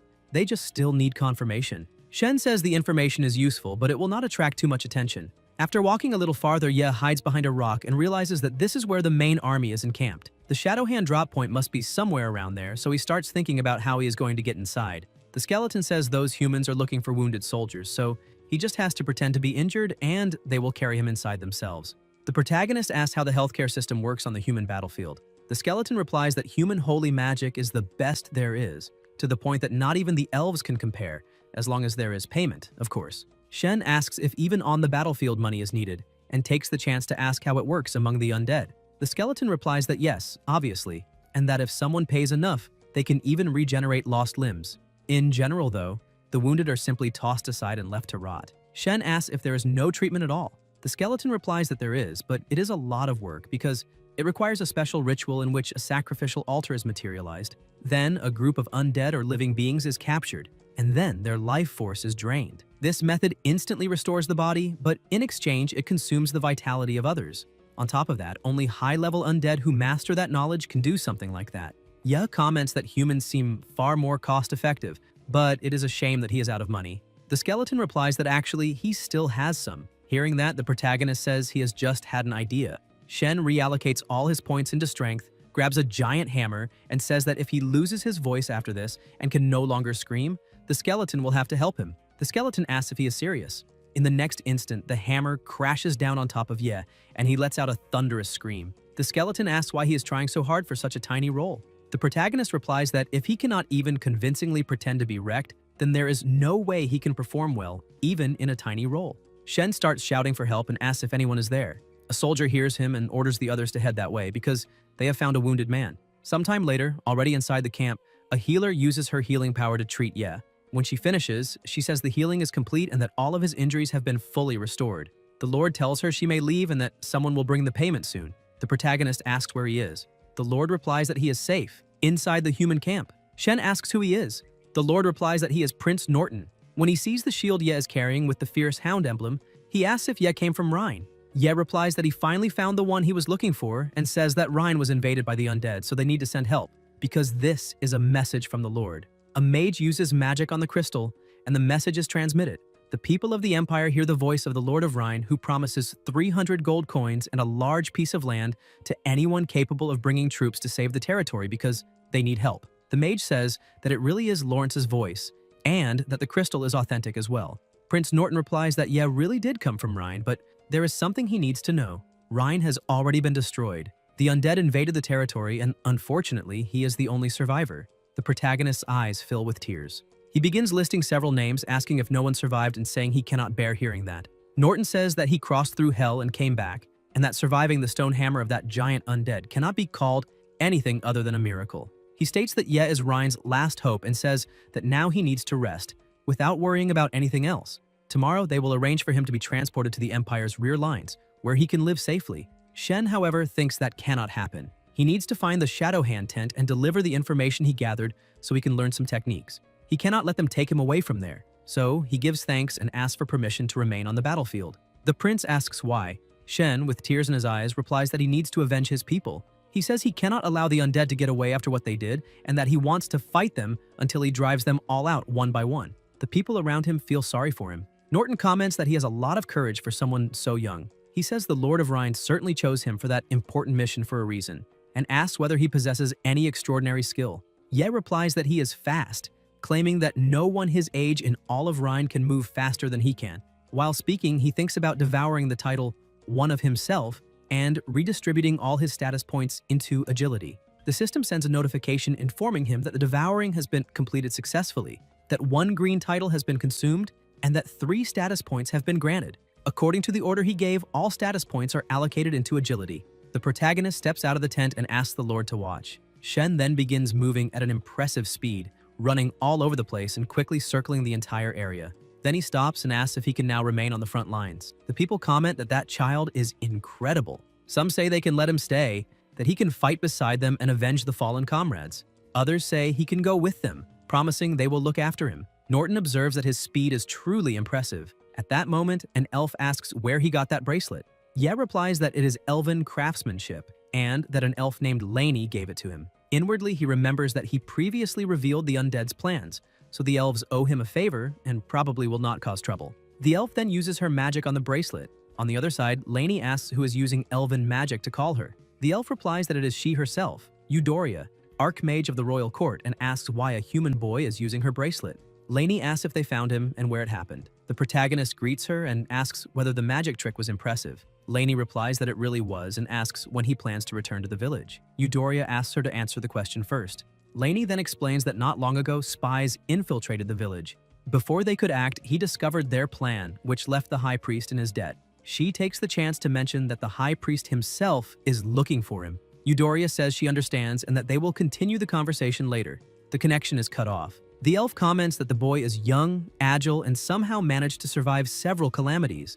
On top of that, he has ties with the elven people. She suggests sending him to the imperial capital to study. Norton replies that it is rare for a human to receive the elves' approval, so he decides that someone should arrange an identity document for him and organize the details of his stay. He must rest for a few days, record everything he knows, and send the information to the Imperial Military Academy. Then Norton asks what his full name is. The protagonist thinks that he knows nothing about Rhine's customs or naming conventions, so he needs to pretend he has amnesia to avoid revealing his true identity. He says that his head hurts badly. The mage comments that he probably suffered cranial trauma caused by the undead titan's hammer, which resulted in memory loss. Shen thinks that this turned out to be very helpful. Norton says that he can rest for now and that when they meet again, they can talk about it once more. At that moment, the system sends another notification informing him that he has gained a certain reputation and has the opportunity to acquire a new self-generated title called The Boy Who Survived. Ye wonders what kind of title that is and thinks that he does not even have a lightning-shaped scar on his forehead.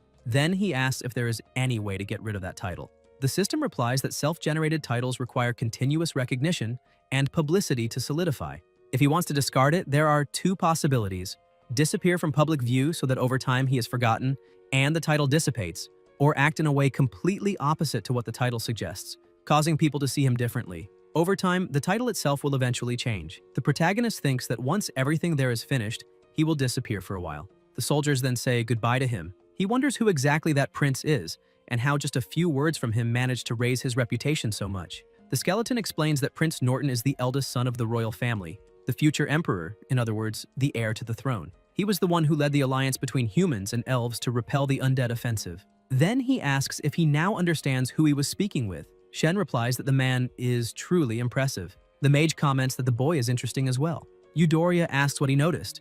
The mage replies that the boy is carrying a high-rank shadow insignia and that, for someone so young to have made it that far, he is certainly no ordinary talent. The elf then asks whether he is referring to that dagger. The prince says he saw it too, and explains that it is Nightfall, a weapon carried only by high-ranking eliminators. He comments that he did not expect to find such a talent simply wandering around and states that this was a real stroke of luck. Because of that, he decides to recommend him to receive a Medal of Valor in his name. In another tent, the protagonist approaches and thinks that he found the right place, because that is the Shadow Hand tent, the information drop point the Brotherhood established near the military camp. He greets the man there, but the guy ignores him. Shen then makes a hand sign and says, "May the shadows protect us." The bald man repeats the same gesture and asks what news he brought. Ye replies that he got that from the undead spiritual flame cannon, and comments that he has probably already noticed that their artillery has been hitting harder in this campaign. The bald man replies that it was good work, says it is valuable information, and asks what he wants in return. The protagonist asks what he has. The bald man replies that he has all kinds of things and says he should prepare to be surprised. He then shows a tactical camouflage dagger coated with a special poison, and explains that with a simple lick, it is possible to simulate one's own finalization, something perfect for eliminators on the battlefield. He adds that the poison is fresh and has a shelf life of 2 years. Then he asks whether the boy cannot sleep and says that all it takes is one lick and he will pass out on the spot, guaranteeing deep and refreshing sleep. Shen asks if there is anything else. The bald man replies that this does not have enough practical use on the battlefield and tells him to look at something else. The bald man whistles, and a horse immediately approaches, making noises. The bald man explains that this is a horse that pretends to have been finalized and says that with just a wink, it drops to the ground like a sack of potatoes. Ye asks whether that means it should be used together with the dagger, like a set or something. The bald man says he has a sharp eye. The protagonist asks if there is anything else. The bald man asks if he is still not impressed, but says that is fine because he has something perfect for him: veil-piercing lenses. He explains that these lenses were forged with dark crystals and allow the user to see through clothes, revealing money and valuables on anyone. Shen asks whether there is any nightmare crystal available, saying that he is looking to acquire new skills, techniques, or anything useful. The bald man replies that supplies are scarce because of the war and that only 2 are left. He says the boy must choose one. The first is bleeding, a basic skill that causes continuous bleeding and works with swords, daggers, or any blade. The second is cold wind, a kicking technique that sends both the enemy and the weapon flying away. The bald man asks whether Ye already has any of those and what he is lacking. Ye thinks that he needs both. At that moment, a voice tells him to choose cold wind. The protagonist recognizes the voice and thinks that it is the same mysterious person who gave him some tips and the nightshade dagger. He asks why he should choose cold wind. The voice replies that it is because he is not from this world. It says that now he needs to find a way to get his hands on the undead spell Shadow Mirage and on the Beast Lord's Rumbling Thunder. Once he obtains those powers, he must combine them with Moonlight Deerwalk and Cold Wind. Only then will he discover the true secret. Shen wonders why learning a few skills and techniques would reveal a secret, but decides that it does not matter. He chooses to follow the advice and says that he will take Cold Wind. When Ye picks up Cold Wind, he feels a strange sensation. The bald man says that Cold Wind is only a basic kicking technique, but that the information he brought is worth much more than that and asks if he needs anything else. The protagonist replies that for now, everything is fine. The bald man says he will use that gold to cover the difference. Shen replies that he is very grateful. Ye walks away and asks the skeleton if he can obtain an undead skill. The skeleton replies that, as he said before, skills require a soul flame. Then he asks how he knows about that spell. Ye replies that it does not matter how he knows, and asks him to just say whether he has it or not because he needs it. The skeleton replies that he does, but explains that it is only a basic illusion spell and that it is not very useful. He says that as long as the user has enough agility and psychic energy, it is possible to cast it. The protagonist thinks that he has 75 status points. He calculates that by putting 3 points into psychic energy, he will reach 3.9, and by putting the other 4 into agility, he will reach 6.9. For him, that is perfect because now he meets the requirements. The system sends a notification informing him that the statuses were reallocated according to his will. Shen thinks that he needs to find an isolated place, because if someone catches him using undead magic, he will be in serious trouble. Ye looks around and then activates Shadow Mirage, releasing an energy into the surroundings. The protagonist asks whether that is really Shadow Mirage, and comments that it seems like a pretty useless spell, something that at best would serve to give someone a quick scare. The skeleton asks whether he really chose that trash spell and says that he thought he had better taste, but now believes he was mistaken. Shen replies that he would not understand and thinks that now he already has Moonlight Deerwalk, Cold Wind, and Shadow Mirage. Only Rumbling Thunder is missing, so he will find out what happens when he gathers them all.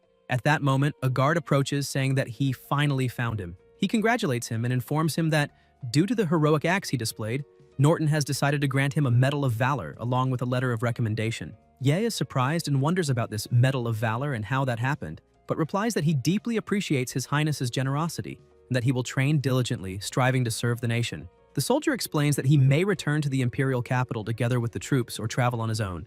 Either way, he must take the letter to the Imperial Military Academy. He also informs him that there is a small extra included and says that he should keep up the good work. The protagonist thinks that, thanks to the prince's generosity, his expenses there are guaranteed. The gold he received from the Shadowhand Brotherhood will also be useful when he returns home. Since his goals there have already been accomplished, he concludes that it is time to leave. Somewhere else, Shen's gold is converted into 65,444 and transferred to the designated account as requested. Shen gives thanks until his phone begins to ring. On the other end of the call, the person asks what that sudden money transfer means and where he got such a large amount. Ye replies that it is just money he earned since joining the HMA group and says that the person can use it however they need. The person on the phone comments that it is a lot of money and asks if he truly does not need it. The protagonist replies that everything is fine, that living there costs nothing, and that at that moment he is going to the cafeteria to eat something. Shen looks at his phone and realizes that he has not checked his messages since entering the Nightmare Realm. There are many accumulated messages.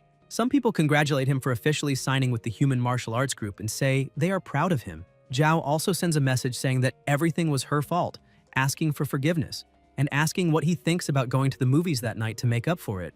Ye widens his eyes when he reads that and replies that she is very beautiful, but that it would be a waste. Chen also sends a message congratulating him for signing with the human martial arts group and asks if they can celebrate that night. The protagonist replies that he was thinking about going out to eat a cold dish with Hao Yi. Then he reflects that the problem is that he is being targeted by the Eliminators League, so leaving that place would be far too risky.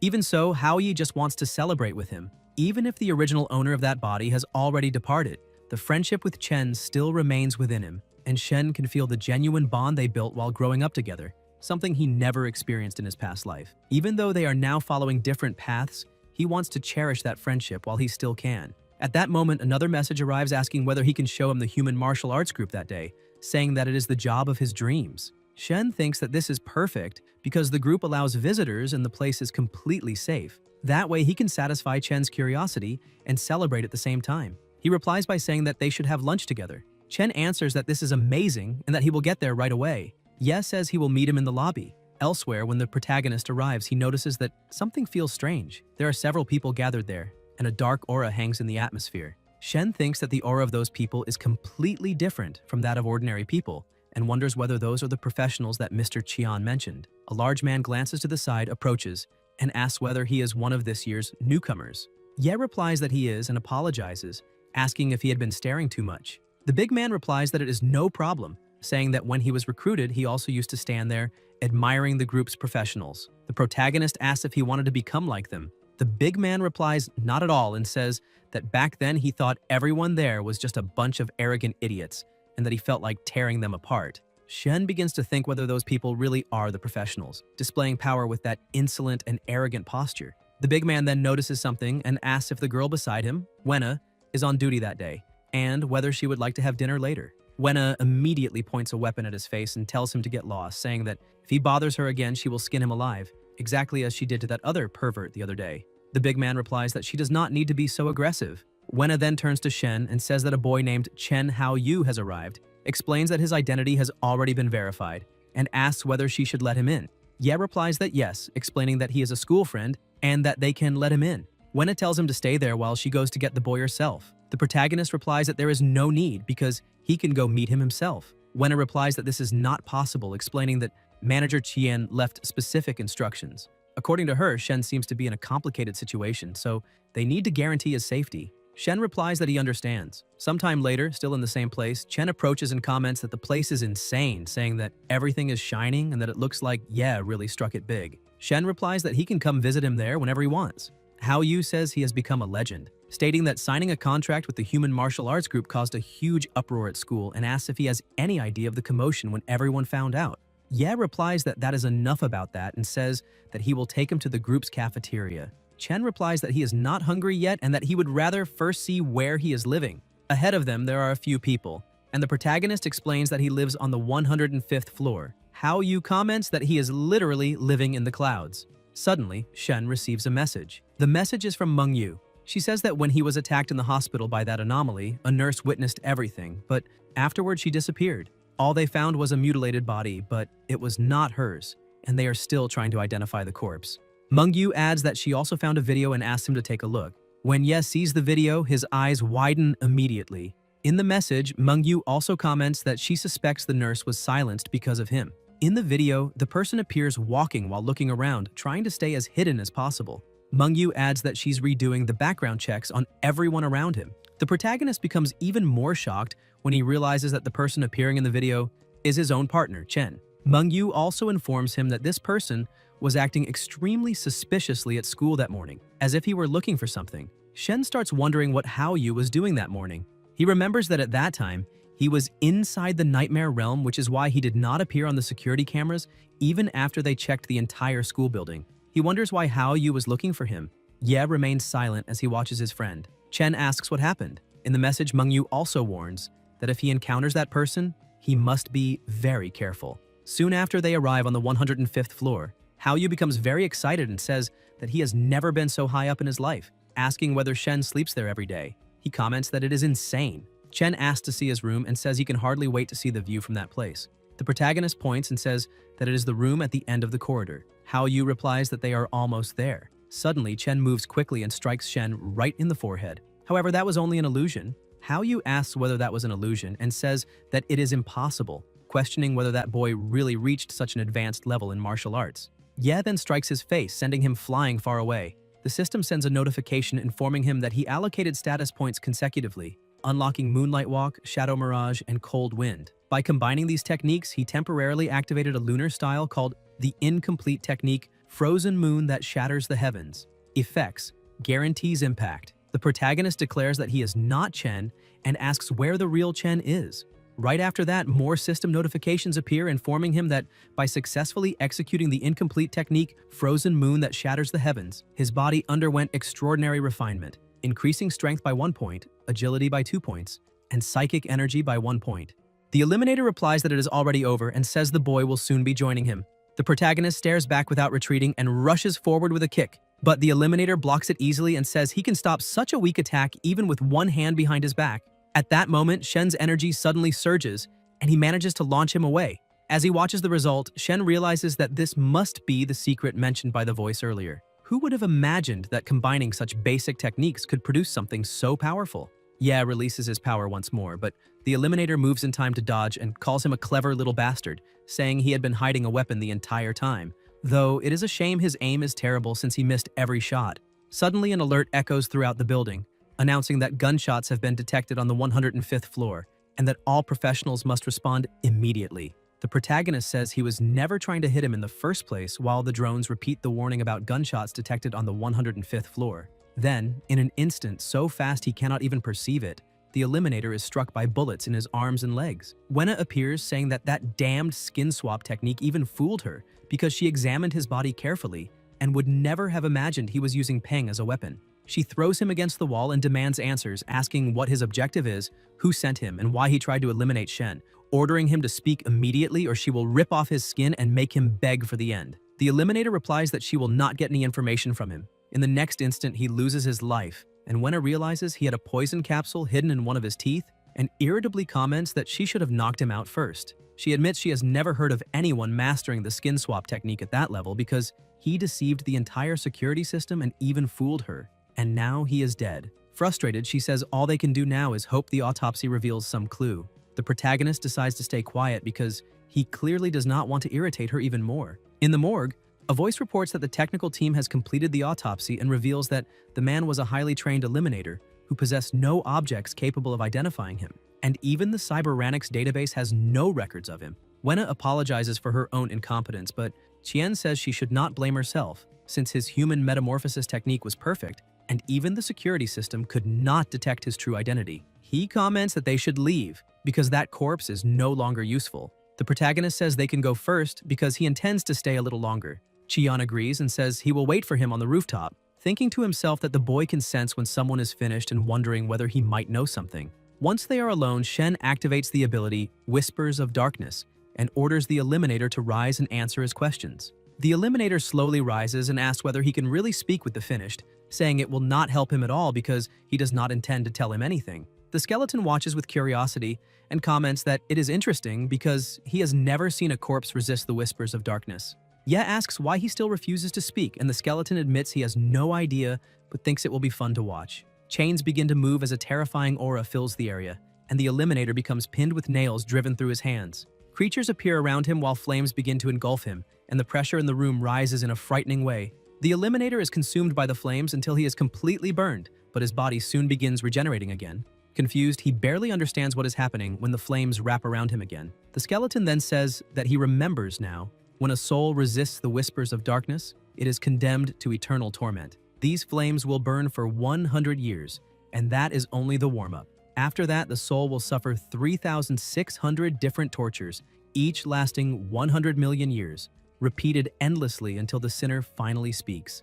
And if he still remains silent, even more powerful specters will be summoned. These specters especially enjoy stubborn souls because they are extremely skilled at keeping the victim's consciousness intact while it suffers. The cruelest detail is that only the punished soul perceives this dilation of time. For it, 100 billion years pass as if they were only an instant in the outside world. Faced with this, the Eliminator finally screams that it is enough and begs for it to stop, saying he will tell everything. The flames disappear immediately, and the skeleton comments with satisfaction that it seems he has finally understood. Shen then orders him to reveal everything he knows, every detail without hiding anything. A few minutes earlier on the rooftop of the female dormitory, Zhao is speaking on the phone. On the other end of the line, Mr. Han asks what the result was, and Yibing replies that she followed his instructions exactly, but unfortunately Ye did not fall into the trap and ended up joining the human martial arts group. She adds that she is only a high school student and does not have enough power to do more than that. Mr. Han says that tonight at 8 o'clock at the Maplewood Hotel on the west side she must not be late. Zhao asks if she really has to go. At that moment the phone rings again and Yibing asks who is calling and whether it is true she has been accepted into the elite high school program, saying that it is incredible. Zhao then replies in the message that she will be there at the right time that night. At that moment, Mengyu appears and asks her to hand over the phone, asking who she was talking to. Yibing asks who she thinks she is and what the hell she is doing spying on others like that, saying it is none of her business and asking why she should hand over the phone. Mengyu moves quickly, points her sword at her and says she knows very well what is most important to her. It is not her grades, but her pretty little face. She then asks if she will hand over the phone or if she prefers that she start by cutting off her nose.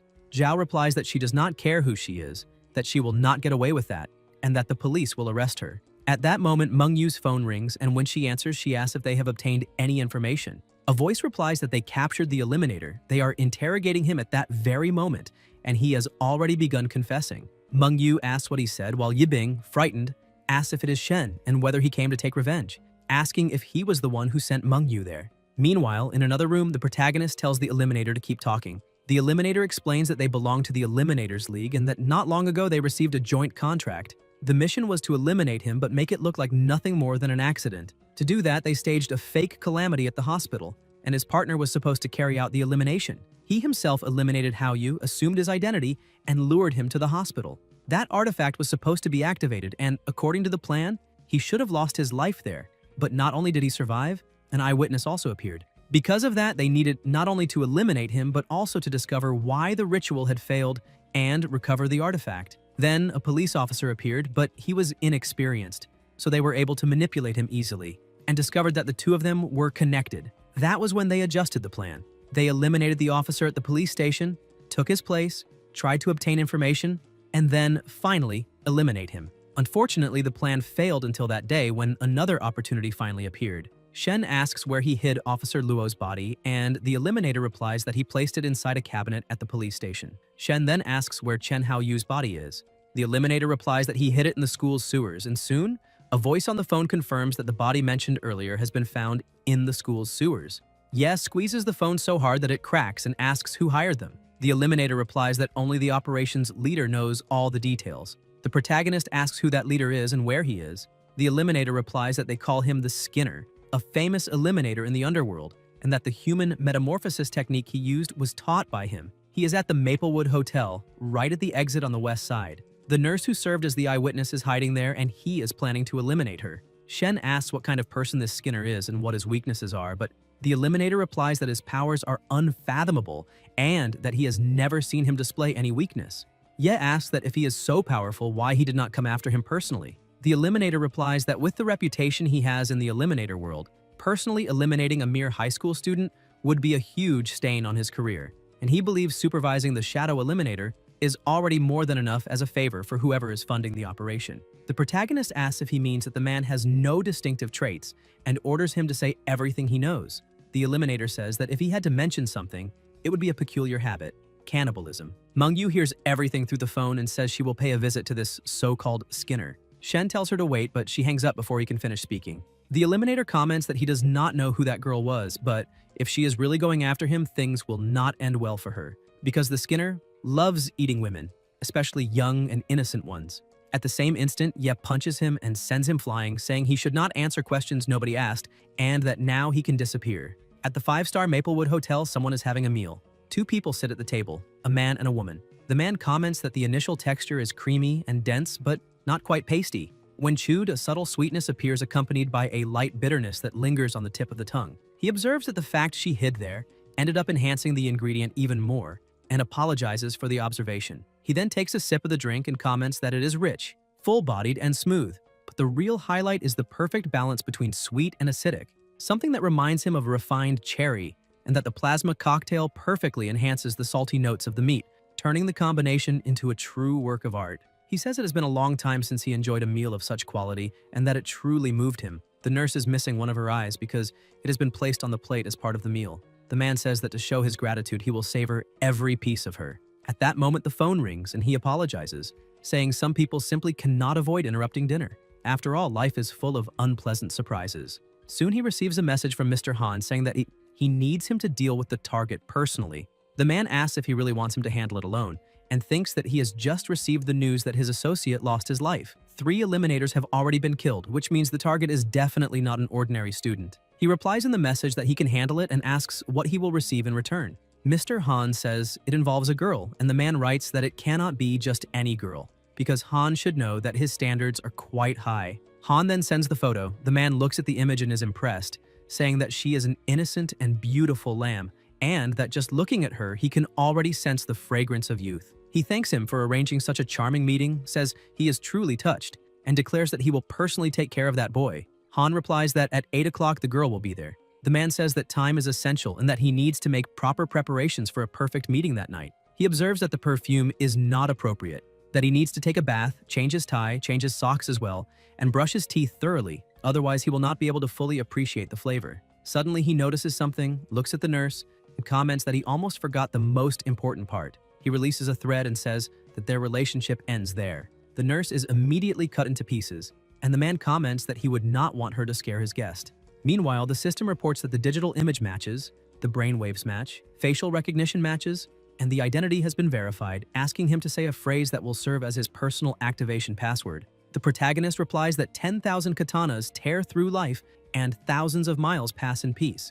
Qian comments that it is an impressive phrase. The motorcycle is then summoned, and Shen, surprised, asks if that is a ghost fire. Qian replies that it is incredible, and comments that if he had one of those at his age, he cannot imagine how many girls he would have conquered. Shen asks what the specifications of that machine are, and Qian explains that it has liquid cooling, a parallel 2-stroke engine, variable horizontal suspension, an ultralight space alloy body, a retro stainless steel exhaust, an ultra-long-range wireless motor, and full artificial intelligence integration. He adds that it also has a flight system with angel wings, able to switch between automatic and manual mode with up to 30 minutes of flight. Ye asks if it really flies, and Qian answers that of course it does, but since he has not taken the flight course yet, it is better to keep it in automatic mode. Just give the command to the AI and it will find a charging station by itself. The vehicle is linked to the user's identity, so the payment is processed automatically. Qian adds that the red version would attract even more attention, looking like a burst of fire. The protagonist asks if it can also change color, and Qian replies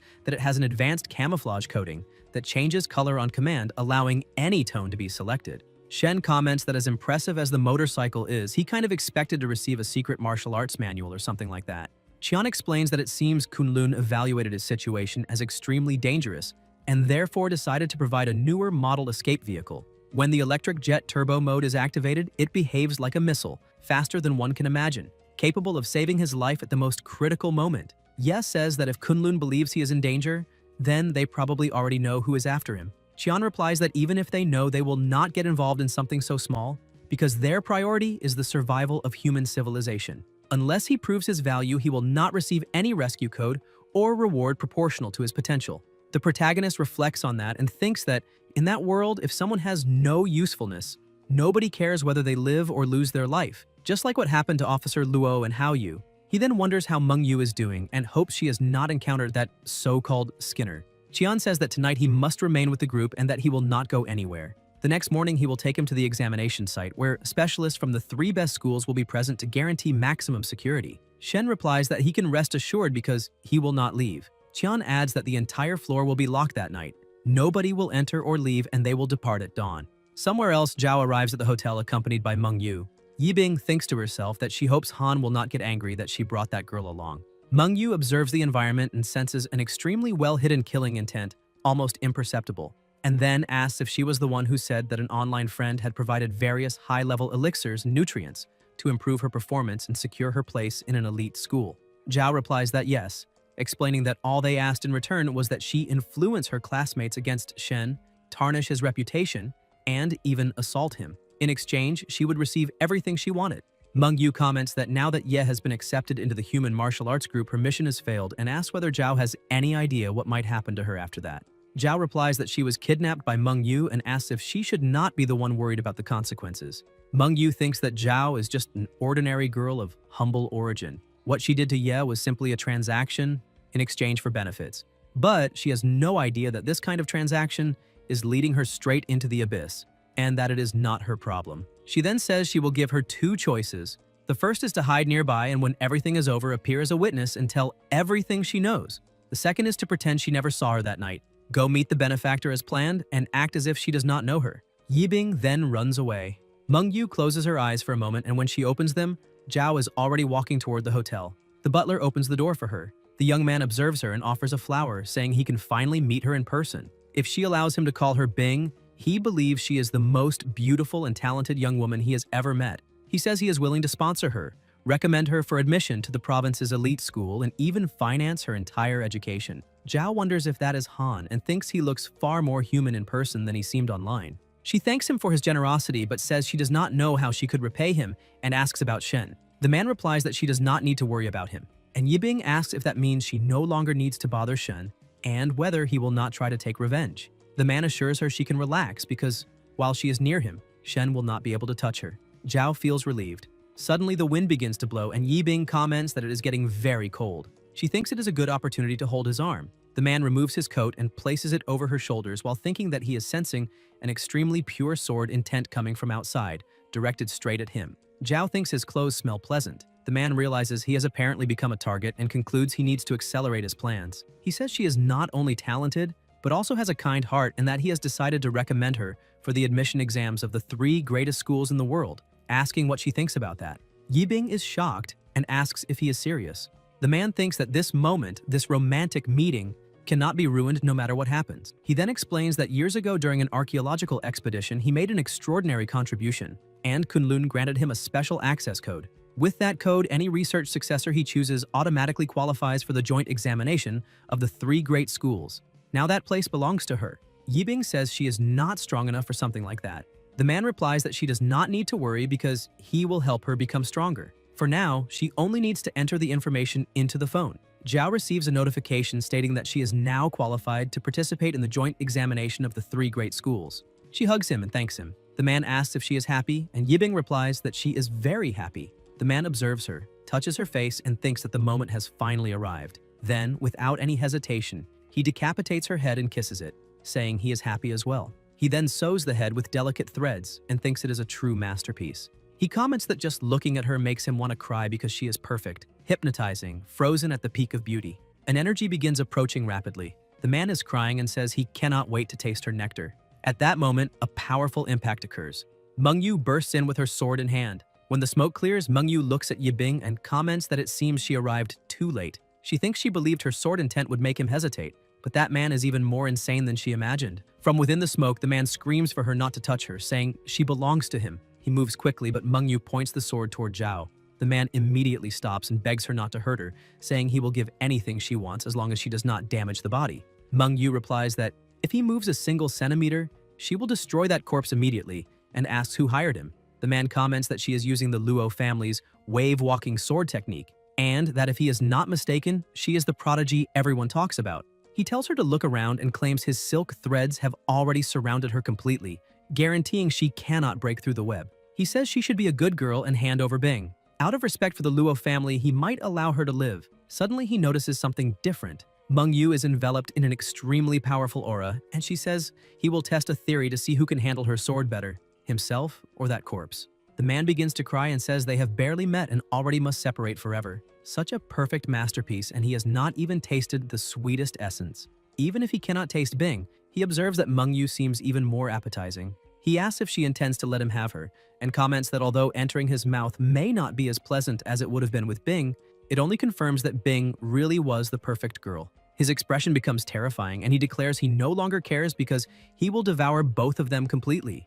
Mengyu thinks that threats and even the possibility of being finished do not seem enough to make this man open his mouth. So she asks what he thinks about making a deal. The Eliminator asks what kind of deal. Mengyu says that if he reveals who hired him, she will not only return Zhao, but will also allow him to try to eliminate her and do whatever he wants with her corpse. The Eliminator replies that he does not need any deal. He can simply eliminate her and take the body. Mengyu asks if he can feel her power and says that he may even win, but if he does not cooperate, he will not obtain an intact corpse. She promises that whether she wins or loses, she will not involve the Luo family or allow them to pursue revenge. The Eliminator seems calmer and asks if she is serious. Yu confirms that she is. The Eliminator comments that this complicates things, because betraying a client means breaking one of the iron rules of the Eliminators League, and in that case, he would be hunted for the rest of his life. Yu asks if he is afraid. The Eliminator replies that of course not. He would make that sacrifice 1,000 times for her. Just imagining embracing her and covering her with burning kisses already drives him insane. Yu says her sword will tear him apart, but the Eliminator replies that just hearing her voice excites him, and that it is a delightful night. He says he never imagined he would encounter two such perfect works of art and asks them to allow him to express his gratitude. He explains that the moment he reveals the name of his client, the romance will begin. But first, she must allow him to escort her safely. After that, he will devote all his time to her. Somewhere else, the protagonist stands worried because Yu has not answered any of his calls. He comments that the dead Eliminator seems certain she would not be able to deal with Skinner and begins wondering if she is truly in danger. He asks the skeleton what he thinks Yu's chances are against Skinner. The skeleton asks if he wants the sugar-coated version or the real one, and Shen replies that he wants the real one and asks why he would want lies. The skeleton then says that Yu is doomed and fears that if he tells the truth, Shen will become agitated, try to help her, and end up finished along with her. Ye asks if he is serious and recalls the sword strike she showed earlier. The skeleton replies that clouds neither dodge nor block. He himself could release a fart and disperse clouds. He says he does not know much about the Eliminators of their world, but Skinner possesses the cursed statue of the evil Ghost King, and that his experience and power far surpass Yu's. Ye thinks that he wanted her help to discover the truth, but ended up putting her in danger. Her brother lost his life, Chen as well, and the witness has probably lost her life already. He wonders how many more people must lose their lives because of this, and thinks she is the only one truly fighting with everything she has for that truth. He cannot allow her to lose her life. At that moment, an unknown number calls his phone and asks if he is Shen. Ye confirms. A girl says her mother told her that if she disappeared, she should look for him and call the police together with him. The protagonist asks who she is. The girl replies that her mother is the nurse who saw him with the ghost. Shen asks where her mother is and realizes she is the daughter of the eyewitness, because he had registered the contact information at the infirmary when he went to the hospital. The girl says her mother asked to meet her at the Maplewood Hotel on the west side, but now she cannot reach her anymore. Ye asks where the girl is right now. She replies that she is at the snack bar across the street from the hotel. The protagonist tells her to stay there because he is coming immediately and asks her to call the police. The skeleton says he should not go because it might be a trap. Shen replies that the girl's mother may already have lost her life and that he cannot allow that to happen to her as well. Whether it is true or not, he needs to check. He stores the motorcycle in the spatial ring. The skeleton asks if it is worth it, reminding him that he is safe where he is and asking why he would look for trouble. Ye replies that he may hide now, but asks whether anyone can hide forever. With the gate ability, he can escape together with them. The skeleton says it is still dangerous and asks what will happen to him if Shen loses his life. The protagonist replies that he will not lose his life, and that knowing these Eliminators, the only way to extract information from them is by using the whispers of darkness. In other words, if he wants to uncover the truth, he can only rely on himself. The skeleton says it is useless because manager Qian already locked down the entire 105th floor, and there is no way he will get out of there, asking what exactly he thinks he is doing. Shen then jumps onto the wall. The skeleton asks if he plans to get out of there by riding that motorcycle and says it will alert the entire building. Ye replies that he wants to reallocate all points to agility. The system notifies that all points have been reallocated. The skeleton asks if he really intends to jump and says that even with 10 points in agility, he will still lose his life if he falls from that height. The protagonist replies that there are things that need to be done and thinks that that rainy and stormy night is the perfect cover. Then Shen jumps. As he falls, he feels the cold wind howling and realizes the night rain is beginning. The skeleton screams in despair and says that if he loses his life, he swears he will use necromancy to bring him back as a brainless zombie just so he can scold him every single day. Ye opens a gate, steps inside, comes out again, and thinks that if he summons a gate at a safe height, he can use the realm of nightmares like an aerial springboard to soften the fall. If he repeats the process several times, he will be able to create steps in the air like endless suspended floors, allowing a perfect landing. The protagonist finally drops and lands on the ground. The skeleton says he is completely insane and comments that he thought he was going to lose his life in that little world full of dust. Shen replies that he is complaining, but deep down, he is completely impressed by his talent. He then orders the skeleton to take the motorcycle out of the ring because the night is going to be long. The motorcycle is summoned. Shen says that at every 10 steps there is a life, and that 1,000 miles of road continue without conflict. The motorcycle then shoots forward at high speed. On the west side of the city, Ye realizes he has reached the right place. He asks if she was the one who called. The little girl replies that she was and asks if he found her mother, saying she cannot reach her no matter what. The protagonist replies that he will look for her immediately and asks if she has already called the police. The girl says she tried, but nobody answered. Shen tries to call as well, but no one answers, and he comments that this is strange, asking what the hell is going on. The little girl asks if her mother is still alive and begs him to help find her. She says the room is 707, but she is too scared to go upstairs alone. Ye asks about her father. The girl replies that he lost his life a long time ago, and that it has always been just her and her mother. The protagonist says he will take her somewhere safe first, and that as soon as he finds her mother, he will come back to tell her. He orders the motorcycle to take her to the Human Martial Arts Group Tower and then return. A voice replies that the route has been traced and departure is beginning, with an estimated return time of 5 minutes. The little girl climbs onto the motorcycle and says she is scared and just wants to see her mother again. Shen tells her to stay calm because where she is going is the safest place there is. He promises he will find her mother and then come get her so they can reunite. She only needs to wait at the tower. With tears in her eyes, the girl says she understands. The motorcycle leaves immediately. The skeleton asks if he really plans to look for her mother and says that is a waste of time. That girl has nothing to do with him. She's only going to slow him down, and he does not understand why Shen insists on getting involved. Ye replies that her mother is not guilty of anything and that she is caught up in this mess because of him. The skeleton says a soft heart will only get in his way and asks whether he noticed anything strange about that place. The protagonist replies that now that he mentions it, there really is something odd. The skeleton explains that Shen was so worried about the girl that he did not pay attention to the surroundings. He says he can sense the presence of living beings, but since they entered that street, aside from their little girl, he has not felt anyone else. The entire block is completely empty. A sudden noise echoes. Shen asks if he heard that. The skeleton replies that there are sounds of fighting coming from the hotel and that they are getting more and more intense. Ye says he cannot wait any longer, that he is going into the hotel immediately, and asks the skeleton to keep an eye on him. If things go wrong, he should yell for him to run. Then Shen enters the hotel. The receptionist asks if he has a reservation. The skeleton warns him to be careful because she already lost her life. The protagonist asks how she lost her life and how she is still standing there.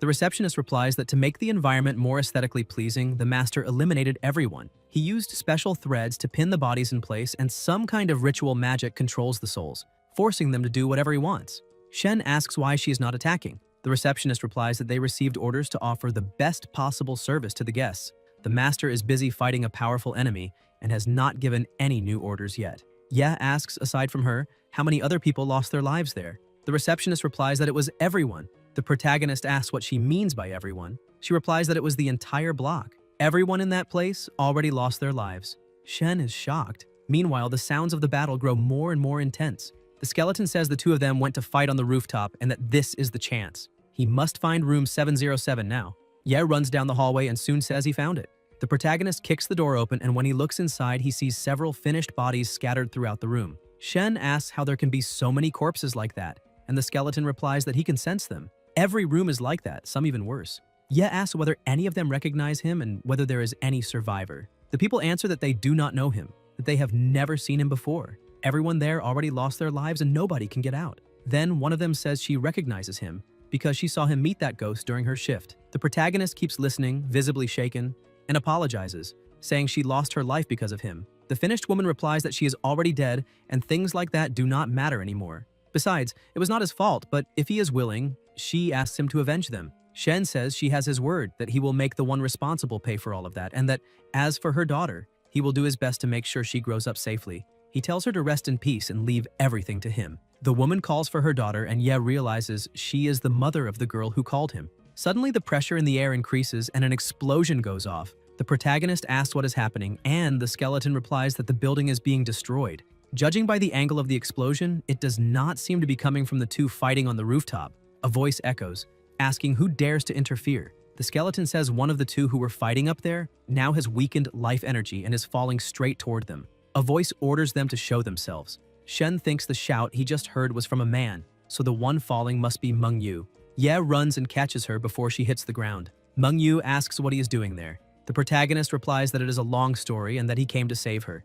Mengyu asks whether with that little power, he really thinks he came to help her and says he is an idiot. Shen tells her to be quiet and says she's going to be fine. Mengyu thinks that she worked for so long to suppress and hide her own power, pretending to be weak. Skinner was almost completely falling into the trap. Her entire strategy depended on a surprise counterattack at that moment. She never imagined that this brat would show up to help her and end up ruining everything, but she still has a backup plan. When she tries to say something, Shen slaps her across the face and apologizes. The system notifies that all status points have been reallocated to strength as requested, and Ye thinks that she is a swordmaster. One hit using all of his strength should make her pass out. Mengyu loses consciousness. The protagonist apologizes and says he just does not want her to see his secret. Shen then places her inside the gate. Skinner starts looking for her and asks whether she is hiding. He says he likes playing hide and seek and that maybe she does not know it, but he has eyes and ears in every corner of that hotel. Then he suggests they play. He's going to start counting now.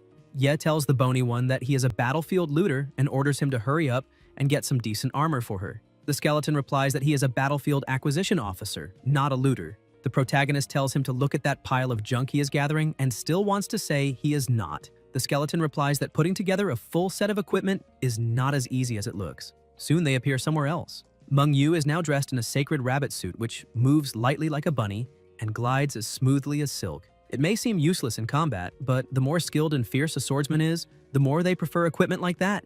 The lighter the gear, the greater the gain in strength and agility. Shen asks if he is serious that there is nothing better than that.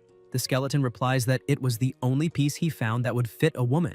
Ya asks how the hell he found something like that on a battlefield, and the skeleton shoots back by asking why anyone would bring that to a battlefield in the first place. He says he took it off some guy's body. Suddenly, a voice cries for help and someone shouts for help, saying she is losing her life. The people comment that it is the boy who survived, and the protagonist thinks that day is becoming harder and harder to explain. The people place Mengyu on a stretcher and comment that, even while badly wounded, she still gives off a fierce aura. Besides, she is wearing a sacred rabbit combat suit, so she must be an extremely powerful swordswoman. They say the injuries are serious, and that rare divine runes will be needed to treat her. Shen says he has money and orders them to save her, to do whatever is necessary to heal her, wondering whether the money he earned will be enough. The people comment whether that is not the allowance paid by the prince, and Ye asks how he knows that. The elder replies that his coin pouch bears the royal crest, the symbol of royalty. The pouch alone is worth a fortune, so he can imagine the value of the rest. The protagonist gets angry and orders them to take everything and heal her immediately, because he does not think she can hold on much longer. The healers say they will do what they can and immediately begin releasing their healing magic. Shen watches them and thinks that with so many people helping to heal, humans really are reliable. The system then notifies that the battlefield is an inconstant place. The lack of spotlights had dimmed his title for a while, but now it has returned in full force. He saved an ally, carried her back to camp, and even sacrificed his own allowance to save her life. Each royal gold coin he handed over is worth 100 common coins. In other words, he spared no effort and spent thousands of times the normal cost of a treatment for a single girl. From now on, people will talk about his noble generosity and the system congratulates him. He has become famous once again, the boy who survived. The protagonist, outraged, wonders what exactly it was that he did. The healers say the treatment is complete and call him once again the boy who survived. Shen asks how she is, and the healer replies that she is fantastic. They used the finest healing magic that exists and she is recovering rapidly, so she should wake up in a few minutes. The skeleton comments that he can feel her life energy boiling, and that human healing magic really is incredible. Ye thanks them and says he still has a mission, so he needs to take her out of there. He thinks that after spending all that, she had better really be full of energy or he is going to be furious. The healers say he can come back whenever he wants. Some guards ask if she is his girlfriend and say that who else would he spend all that money on to save? With that much gold, he could get around 10 wives. Somewhere else, Mengyu wakes up. The protagonist notices and says she is finally awake. Mengyu moves immediately, pointing her sword at him and asking what exactly he just did to her. Shen explains that the healing technique only works when the patient is unconscious. Mengyu realizes her wounds really are gone and says she judged him wrongly. Ye also apologizes for knocking her out all of a sudden. He warns her that that man is coming and asks whether she can still fight. The protagonist widens his eyes when he feels her aura. Mengyu is releasing an absurd amount of energy and says she is going to eliminate him. His healing technique is insane and she has never felt so strong before. Shen wonders about Sacred Guardian, trying to understand what kind of title that is, and whether that sensation of healing granted some kind of special bonus to her. He remembers that she needs to find out who is behind all of this, and Mengyu replies that she already got that information. At that moment, Skinner appears saying that he finally found her. He notices Ye beside her and comments that it is a pleasant coincidence. Mengyu says that unless he is hiding absurd combat abilities, it would be better for him to run and hide. She thinks that maybe she underestimated him before and wonders whether he is secretly a combat master. The protagonist does not argue and leaves immediately, saying she is right and that in a battle of that level it is better to look for cover. Then he wishes her good luck. The door closes behind him. Mengyu thinks that maybe his talent really is in healing and concludes that she will have to deal with it alone. Skinner observes that she did not run away with him and asks whether she was waiting for him the whole time. Mangyu does not respond. She simply swings her sword at him, generating a devastating impact that destroys everything around them. Beneath the rubble, Skinner says that is impossible because she was gravely wounded. Mangyu wonders whether he managed to dodge. Skinner then says he understands. First, Shen destroyed half the building with absurd force to open a path for her. Then he completely healed her wounds. The curse failed, and several elimination attempts went wrong. That boy is truly special. Mangyu becomes confused when she hears that he destroyed half the building and thinks that cannot be right. Skinner says that does not matter, because nothing is more hypnotizing than her. The aura of fury and desire she is giving off is irresistible, and he can no longer hold himself back. The wounds spread across his body begin pulsing with excitement, and he asks her to give him a passionate embrace. Meanwhile, elsewhere, the healers comment that Her Highness seems to like that boy quite a lot, since she handed a mountain of royal gold over to him. They also say that the boy is very generous since he gave everything for the sake of his friend, and ask whether it was not an exaggeration for them to keep all that money. The leader tells them to relax. While he was healing the boy's friend, he hid the gold back inside her battle armor and kept only 11 coins. He also placed a blessing of strength on the girl, which should last about 3 hours, as a gesture of respect. The other healers are surprised. The leader explains that he also granted a blessing of agility, a blessing of resonance, and a blessing of perception. In addition, she received a spiritual blessing and yet another extra blessing. The healers ask if she received all the blessings, and he confirms that she did. He then explains that when all blessings converge on a single person, they form the most powerful amplification spell. Sacred Guardian doubles the effects of all blessings for 3 hours. The others are alarmed and say that spell is reserved only for royalty, and that using it without permission is an extremely serious offense. The Guardian says it is rare to see the Sacred Medical Corps gathered in a war like that, and even rarer to grant the full set of blessings. They should consider it an early gesture of friendship toward the boy who survived. He thinks that fortunately he returned part of the gold and hopes the boy does not go around telling everyone about it. Meanwhile, somewhere else, Mangyu keeps fighting, moving quickly while her sword cuts through the air. Mangyu thinks that the speed and power of Skinner's threads are increasing. It is as if his attacks have become twice as strong. She wonders how he is suddenly getting more powerful and whether that sound of whispers she heard earlier has something to do with the increase in power. The pressure in the air keeps growing. Mangyu realizes it is coming from a specific point, and when the door is opened, it reveals several finished people inside. The whispers become even more intense. Skinner says she found the gift he prepared for her and tells her to listen. They are singing for her. He explains that it is the wedding hymn, the eternal curse of the plasma demon. Somewhere else, the skeleton says he finally understands what is happening. They need to get out of that building immediately and find a safe place. The protagonist asks if he is joking and reminds him that they are one step away from uncovering the truth. The skeleton asks if he is really going down there and says he thought they were going to flee. Shen tells him to look around. All the corpses have suddenly started chanting incantations, and that can only be the work of that lunatic. They need to figure out how to help Mangyu. The skeleton replies that the battle is far above their level. That psychopath is using an absurd bloody curse, so the best thing they can do is listen and run. Ye admits he is right, because it would be foolish to simply throw himself into the middle of that fight, but there is still one way to help. The skeleton asks how and wants to know what the hell he has been looking for all this time. The protagonist replies that he found it, right there. The skeleton asks if that is really it and what is so special about that place. Shen replies that it is time to put the powers of the world to the test. While the corpses continue chanting, Skinner is kneeling with a ring in his hands and says he is going to use his threads to weave a wedding dress just for her. Several threads move around Mangyu, but she is faster and manages to cut them one after another. Even so, she notices something strange. Her sword gets stuck in the threads. Skinner slowly approaches and says he is going to place the ring on her finger with his own hands. At the very moment he is about to put the ring on her finger, Mangyu manages to cut the threads trapping the sword and strikes directly at him. Skinner looks on and comments that she was hiding another sword inside the first one. He says that is a pity, because with the power of those infinite bloody curses, he is invincible. She can fight as much as she wants. The harder the journey, the sweeter the fruit of victory, because the ending is already decided.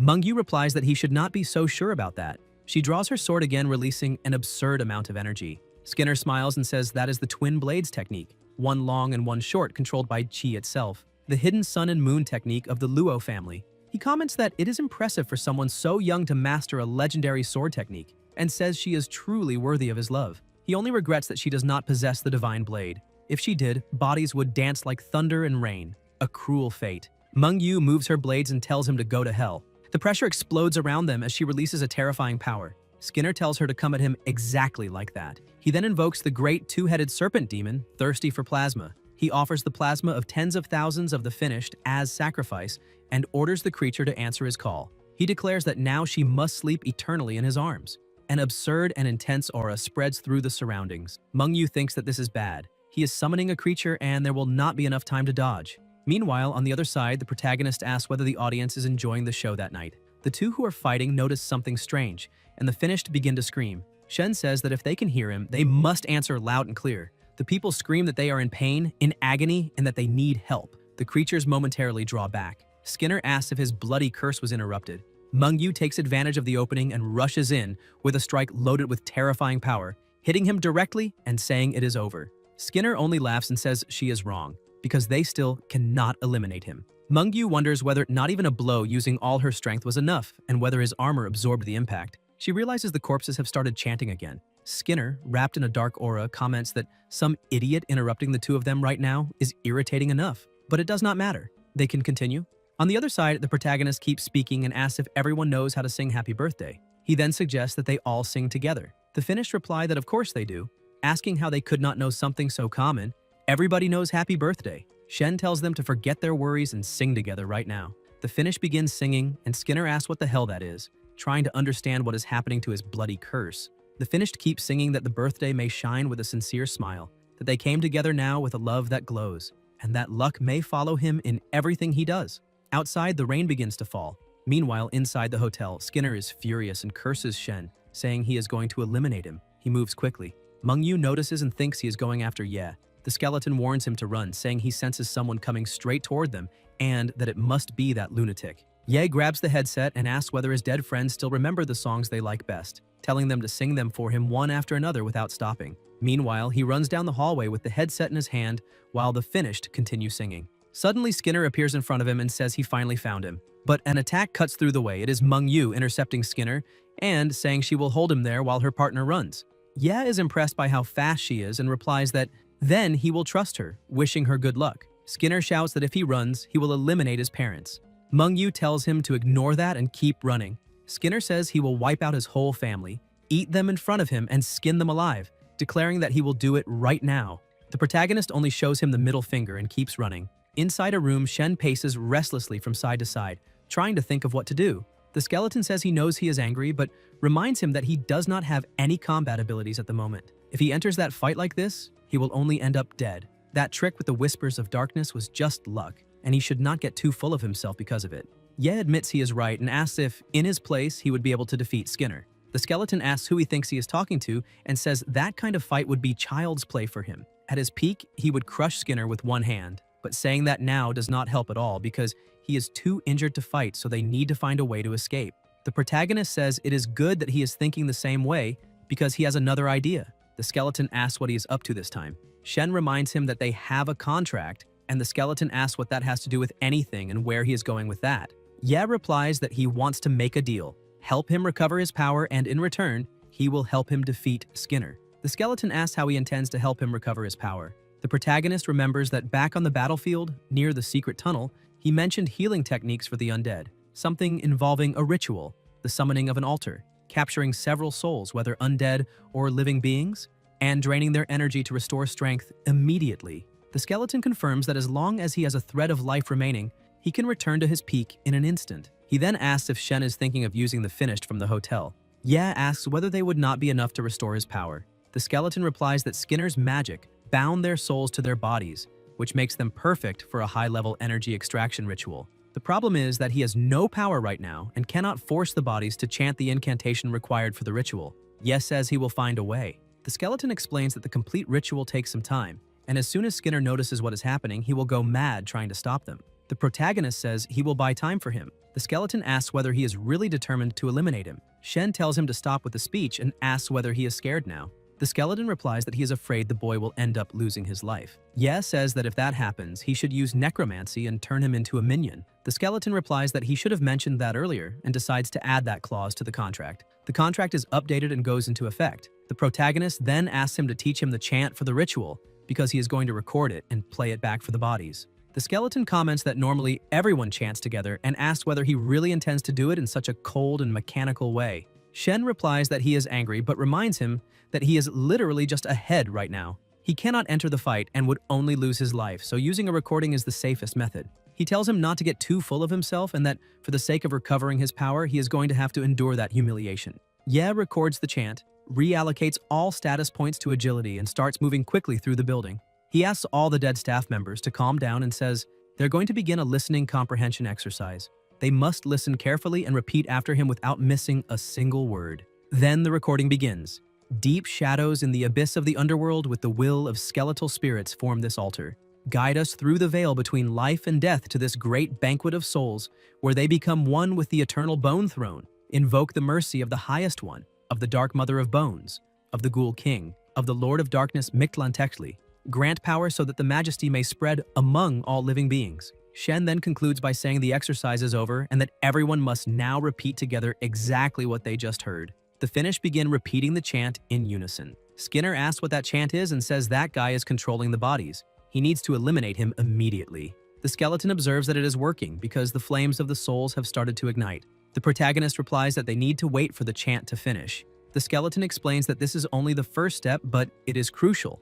Now Shen needs to hide from Skinner, who will do everything possible to stop the ritual. He must follow the ghost to the rooftop because that is where the flames are converging. Skinner runs after him and asks what he thinks he is doing. Shen comments that he already arrived. Skinner keeps advancing toward him, saying that he will not escape. But suddenly, Skinner notices something. Meng Yu is following him and strikes him from behind. Meng Yu thinks that he is so obsessed with eliminating Shen that he's not even trying to dodge the attacks. He is using the force of the blows to gain momentum and move even faster. Skinner declares that Shen has nowhere to run. The protagonist quickly enters a room and disappears. Skinner looks around and asks where he is hiding this time. Meanwhile, the spirits keep chanting the incantation. Shen appears again and says he is counting on his partner. Skinner asks when he got there and whether he really dares face him, saying that he is going to tear him apart. The spirits begin moving together and the skeleton explains that he needs those lost souls to willingly pour their power into him. Only then will he be able to recover his strength. Yi declares that the time for vengeance has come and that they have only that one chance. He asks the spirits to lend him their strength and answer the call, saying that everyone must work together. At that moment, Meng Yu shouts for Shen to be careful.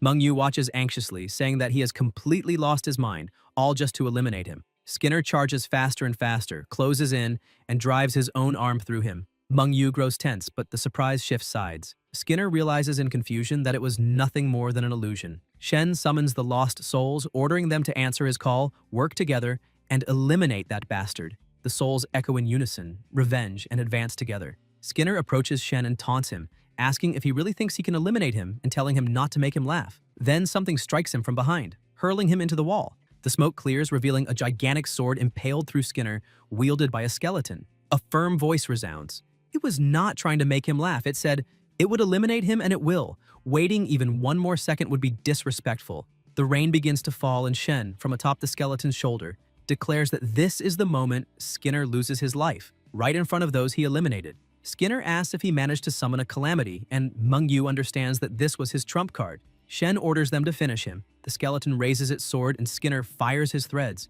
but the skeleton looks at him with contempt, saying that these threads are the great power he was so proud of, and that it is pathetic. The threads are cut, and the skeleton adds that it does not even need to lift a finger to deal with an insect like him. The lost souls begin to lament, saying they have been chained for far too long, and that the time has come for them to be freed. Those eliminated by Skinner reappear, light shining from their eyes. Meng Yu watches, and the skeleton declares that the hour of revenge is near. Skinner, fallen and on the verge of the end, murmurs that he can no longer control them and that Shen has taken his magic. He fires his threads and tries to flee, but the skeleton notices and releases its power to restrain him. Skinner asks what happened to his body, and the skeleton explains that it is merely a soul suppression spell, which creates a dissonance between soul and body, temporarily paralyzing him without causing permanent damage, and that now everyone is like him, craving warm, living flesh. The spirits notice Skinner's body and begin biting into his skin. The skeleton reflects that people think eliminating the culprit ends the hatred, but they fail to realize that the tide of revenge never truly recedes, and that the eliminated will rise and drag him into the abyss. Skinner screams that he does not want to lose his life, promising to offer everything he has as a sacrifice to the gods. A spell is released, and Skinner thanks the great being, begging it to descend and take everything he owns. But he soon notices something and asks in despair why he is being rejected. Shen warns that Skinner is casting a spell and that they need to stop him. Ye advances with the weapon in hand, declaring that he will avenge Chen Hao Yu himself. Meng Yu tells him to be careful. Skinner thinks Ye is a fool because, even without the Lord of Divinity present, his shadow still protects him. Shen approaches and appears to be cut in half, but it was the clone, and he calls Skinner an idiot, saying he fell for the same trick twice. Ye fires a pistol, but accidentally hits a spirit. The skeleton is left confused, and Shen apologizes, admitting that he has no practice with guns and kind of missed, but asks them to use a fire attack and end it at once. The skeleton releases its power, striking Skinner directly, and dark mana begins to move. The skeleton warns them to be careful and uses the bone embrace. Shen asks what happened, and the skeleton explains that the moment Skinner lost his life, something obscure came out of his body and tried to ambush him, and that if it had not used the defensive spell, it probably would have been finished. Meng Yu draws attention to it. The dark energy is still moving around Skinner's body, and the skeleton realizes they are trying to take the body away. Meng Yu breaks the window and warns that it will not be that easy. Shen asks why they are not going after them, and the skeleton replies that it cannot run at full speed while carrying Shen, and that if it left him there, that thing could eliminate him before it could save him, so his safety comes first. Shen grows thoughtful. That shadow was helping Skinner, but whoever blew up the building was helping Meng Yu, which means it cannot be the same entity, and that could only indicate one thing. There was someone else there. The skeleton tells him not to be frightened, because so far the mysterious person helping Meng Yu did not seem to have bad intentions, and suggests that they could ask through the intercom. Ye addresses whoever just helped them, politely asking them to show themselves. The skeleton, however, concludes that they simply do not want to be seen. Shen notices a familiar sound and recognizes that it is the will-o'-the-wisp, then asks if it managed to take the little girl safely to the human martial arts group. The motorcycle replies that the mission failed and the target was lost. Shen asks what happened, and the motorcycle explains that the target got off halfway, landed safely on the street, and disappeared without leaving a trace. Ye is both surprised and confused, and the skeleton considers that the motorcycle is fast, and that if the girl managed to jump off safely, she is definitely not an ordinary person, reinforcing that it had told them not to help strangers, and fortunately, she did not turn against them. At that moment, Shen receives a message from Meng Yu saying that she discovered the truth from Skinner, and only then had the chance to send it, asking him to take a look. Upon seeing the content, Shen is visibly surprised.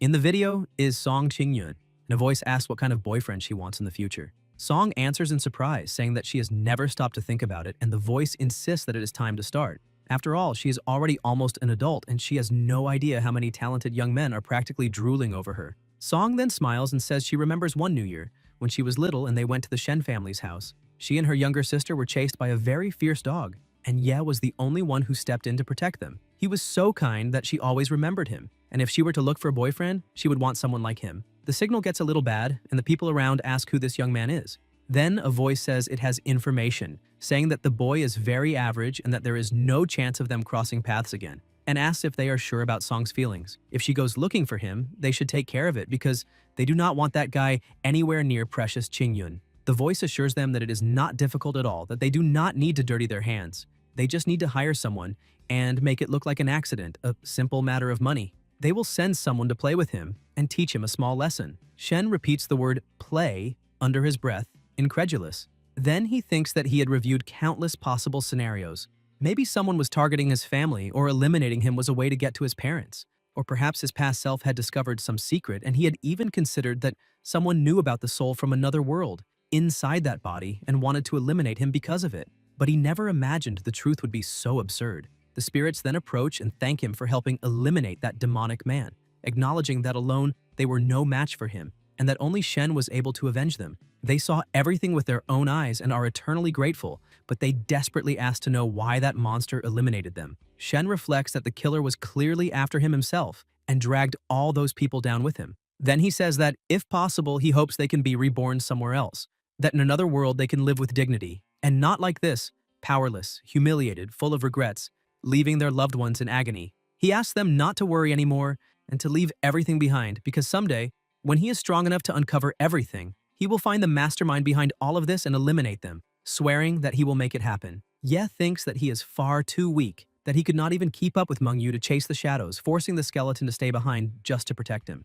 Then, a spirit extends its hand and places it on his shoulder, saying that no matter what happens, they are grateful that he avenged them, and that he should take care of himself and live a good life. Now that that demon has been finished, they can finally rest. They wish him a long life, free of illness and hardship, and that he gains the strength necessary to destroy the mastermind behind everything. They say they will be watching him from the underworld, eternally grateful, and then they fall to the ground. The The skeleton explains that the spell binding them was finally broken and that they have returned to the underworld.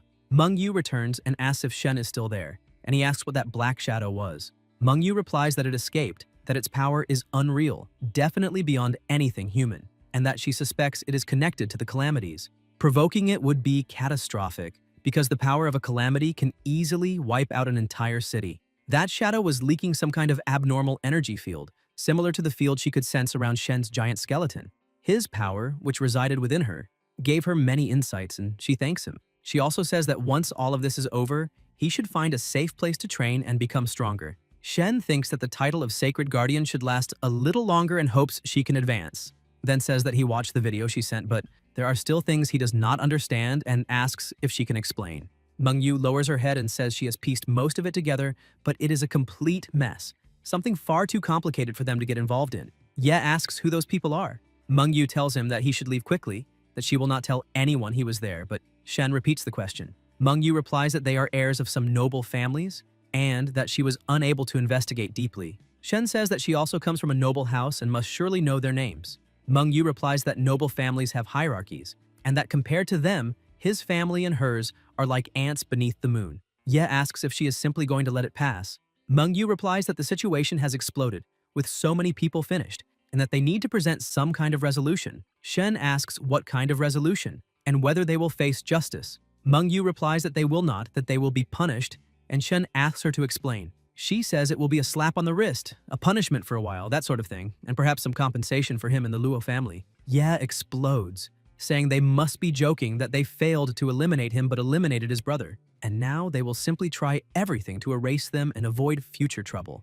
Mengyu replies that this is the price one pays for seeking the truth, that those are some of the most powerful families in the world, and that Song is a figure everyone is obsessed with. Alone, she can do nothing, and the Luo family will not help him either. Honestly, they should be grateful they encountered a killer like Skinner, who cared more about his own perverted satisfaction than the mission. If it had been any other killer of the same caliber, they would never have discovered the truth. In any case, the entire squad of killers has been finished, and she hopes that will be enough to bring some peace to his brother's soul and that he should go take care of that.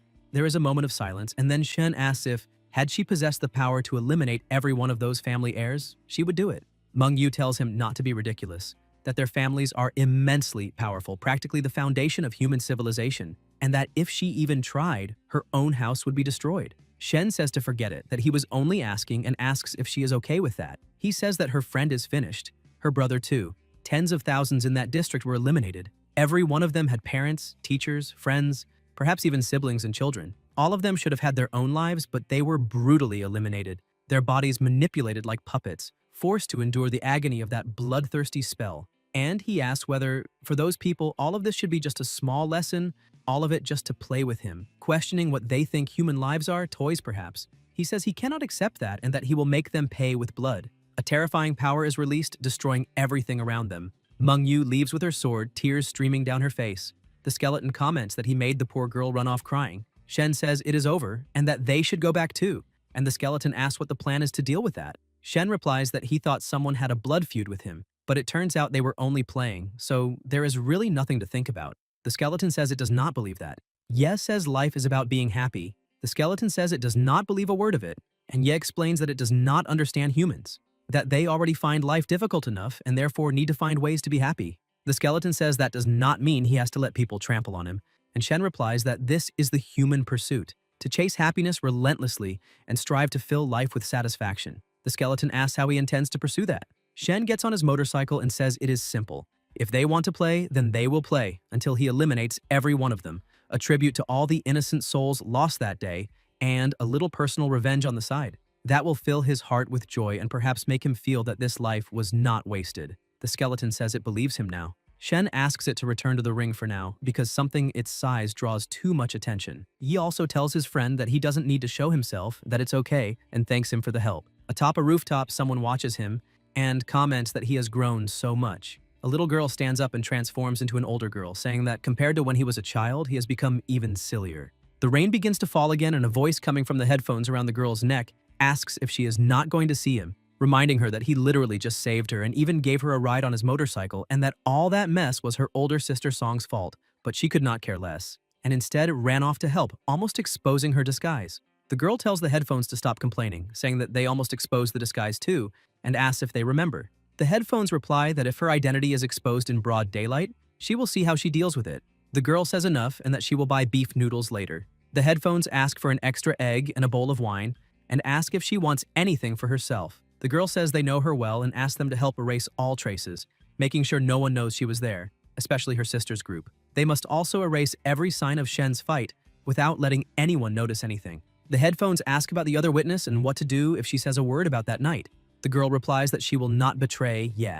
The headphones say that is fine and that it is time to work. A surreal energy is released around them, and the headphones announce that everything is ready and that they should leave, saying they are already dreaming of those noodles. The girl then receives a message asking where she went, saying there is a party that night and that she cannot handle it alone, asking her to come back as soon as possible. The headphones say her sister is texting and ask whether they're going to the party or to get noodles. The girl replies that they are getting noodles because she made a promise and will keep it. The headphones say they are touched and ask if the party will be okay. Yinchen replies that her sister does well in those kinds of scenes and practically dominates the place, but she herself does not, and everyone knows that she, Qingyun's younger sister, is a completely useless waste of space. The headphones say that is the funniest joke they have ever heard.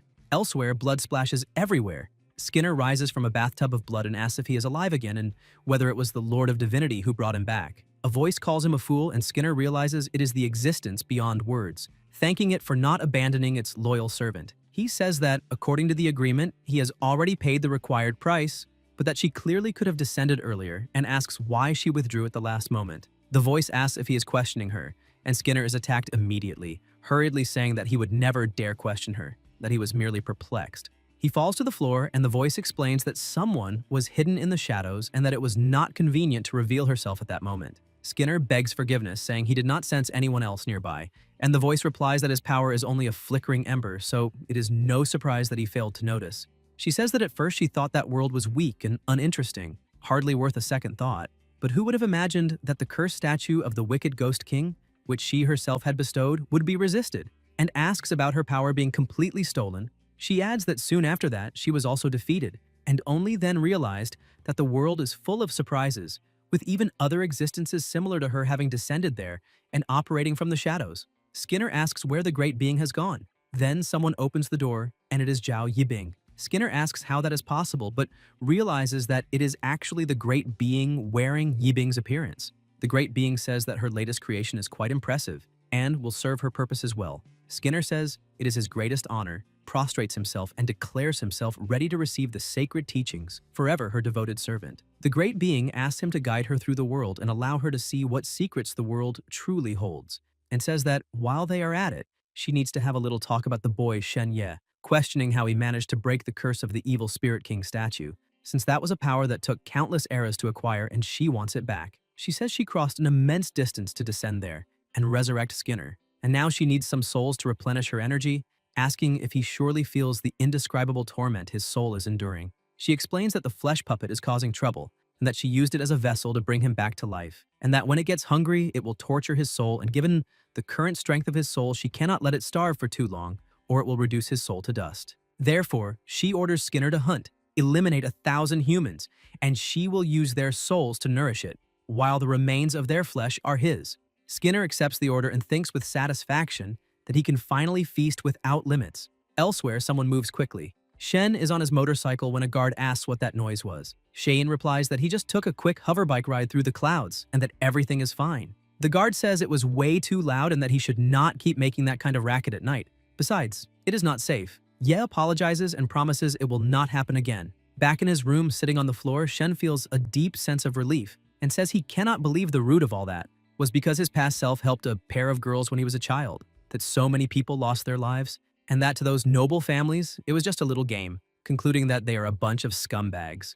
Then the phone rings, and Shen realizes it is a relative. When he answers, the person introduces himself as his first uncle. Ye thinks that the first uncle of the family, Shuo Feng, is the one who handles the Shen family's day-to-day affairs, and that every time he went there, he would give him the coldest look, never caring about his mother or him, sometimes even mocking his father, and he wonders why he is calling now. Shuo Feng says he heard that Ye was sick some time ago, and that his mother came to the family to ask for medicine, but that he was away at the time, and now that he has returned, Ye can come pick it up whenever he wants. Shen replies that he no longer needs it, because he has already recovered. Shuo says that is good to hear, but that in truth there is something he needs to say. He asks if Shen remembers when he used to come home for New Year and whether the children of other noble families visited the Shen family. Shen replies that he remembers, and Shuo says that is good, explaining that he was quite a troublemaker back then and caused many problems, and that once he makes the arrangements, Shen will return in a few days to publicly apologize to the heirs of those noble families. Shen asks about apologizing, and Shuo replies that it is for his own good, that he offended too many people when he was young, and now needs to take responsibility, publicly apologize, and earn their forgiveness, which will also make the Shen family look good. Shen Ye thinks that these must be the consequences of Meng Yu letting something slip, and that if he really goes and apologizes, he will be admitting that everything was his fault. The deaths of tens of thousands will have nothing to do with those rich kids anymore, and he will become the only scapegoat. The Shen family, on the other hand, will gain favor with those families, and this uncle might even benefit from it. The hunt against him will not stop, and his elimination may even become perfectly justified, dragging his mother, his father, and Meng Yu into it. So this is what he calls for his own good. Shen says that as far as he remembers, he never offended anyone, and asks if Shuo can clarify a few specific cases, who it was, how he offended them, and when it happened. Shuo replies that he does not need to worry about the details, that he only needs to do as he says when the time comes. Shen Ye thinks that if he did not know the truth, he might actually believe he had offended someone, and says there is a small problem that, if left unresolved, prevents him from following the instructions, thinking that the great family does not hesitate for even a moment to sell itself out for its own benefit. Shuo asks if it is about his mother losing the medicine and whether he wants compensation, saying that he is so young he has not learned much, but he has certainly learned how to be greedy, then asks what he wants. Shen replies that it is not about that it is a question bothering him and preventing him from obeying. Then he asks who the hell Shuo thinks he is. Shuo warns him not to push his luck. Shen says he seems to think he's very important, and since he is so capable, why does he not crawl over and wag his tail in front of those people himself? Then adds, you know what?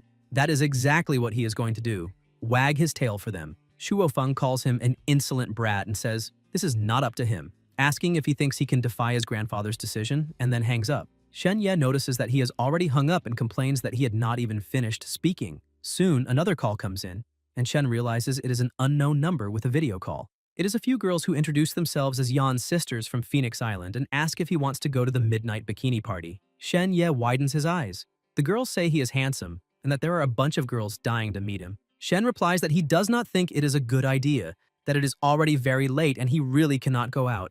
The girls say it is fine and that they will send someone to pick him up. Shen insists that he really cannot and tells them to be careful going out at night, asking if he needs to go protect them. The girls ask if he is snubbing Big Sis, and whether he does not care at all about the luck he is having. Shen says that is not it, that there are so many of them he's afraid he might end up drunk and they might take advantage of him, that he is going to sleep, and hangs up the call. Then he thinks that these powerful families have the best gossip and have definitely already figured out the whole situation, and he can bet he will receive more calls like that from people wanting to take a peek at the guy Qingyun, the heiress of the most powerful family, actually wants to marry, shamelessly calling to try to drag him out and display him like a circus freak. He asks himself that if he were a calamity, who would dare give orders like that? The system then notifies him of a special reminder. There are 10 minutes left until midnight, and on that new day, the first time he enters through the door, he will receive a title. There is currently a chance to obtain a special secret skill, under the condition that he earns the title One of Their Own for the third time. Since he has already obtained the title twice, he will receive certain key reminders during his actions, and this is the only opportunity to acquire the secret skill. Shen thinks that in that world there is no such thing as peacefully staying at home and wiping out all enemies as if by magic. Whether fighting against the schemes of the family, or crushing those spoiled nobles to avenge the innocent and himself, everything comes down to power, the power to smash anything in his path. He needs to seize this opportunity and figure out how to obtain that secret skill. Shen Ye summons the door and enters.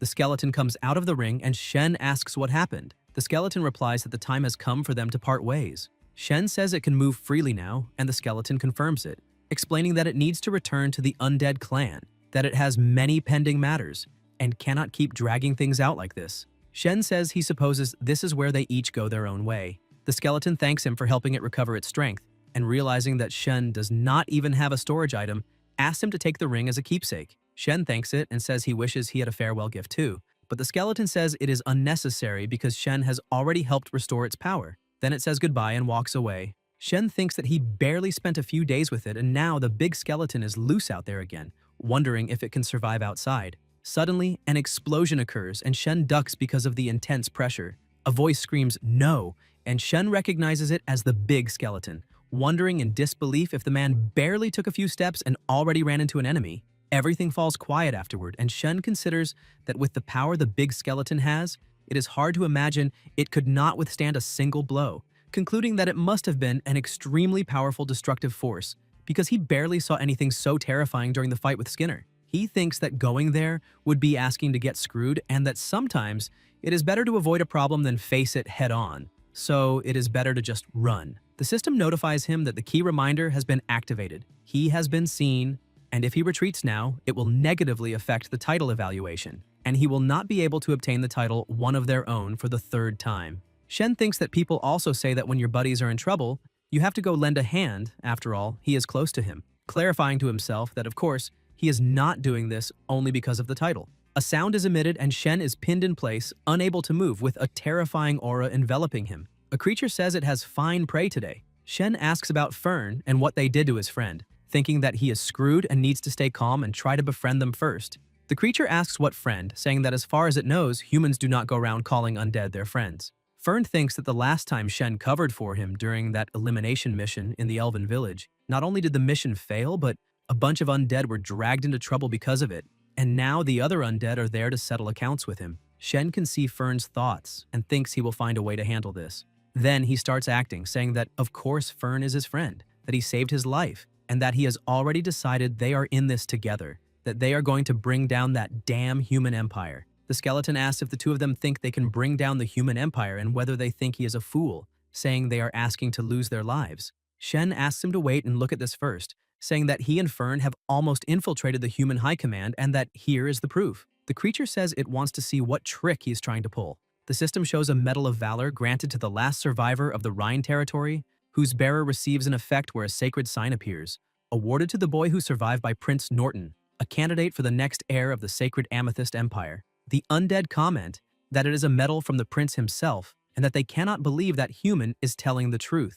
The creature asks where he got it and orders him to speak quickly. Shen realizes that the creature's title is Sinister Star and thinks it is no wonder that having a title really makes someone far too overpowered. Then he says that he and Fern have already planned everything and are going to infiltrate the imperial capital to eliminate the emperor. The creature calls him an idiot, saying that the medal may be real, but asking if he truly thinks the two of them can infiltrate and eliminate the human emperor so easily. Shen thinks that, so far, he has seen 3 beings with titles: the elven high priest, Mengyu, and that undead creature. Even without titles, Skinner and Fern are extremely strong, even stronger than Mengyu, who has a title, so he wonders what these titles truly mean. Shen says he already has a way to enter the upper ranks of human society, and thinks that if someone tells a lie several times, no one will believe it. But they will definitely think he is an idiot, and someone like that would tell the truth without thinking twice.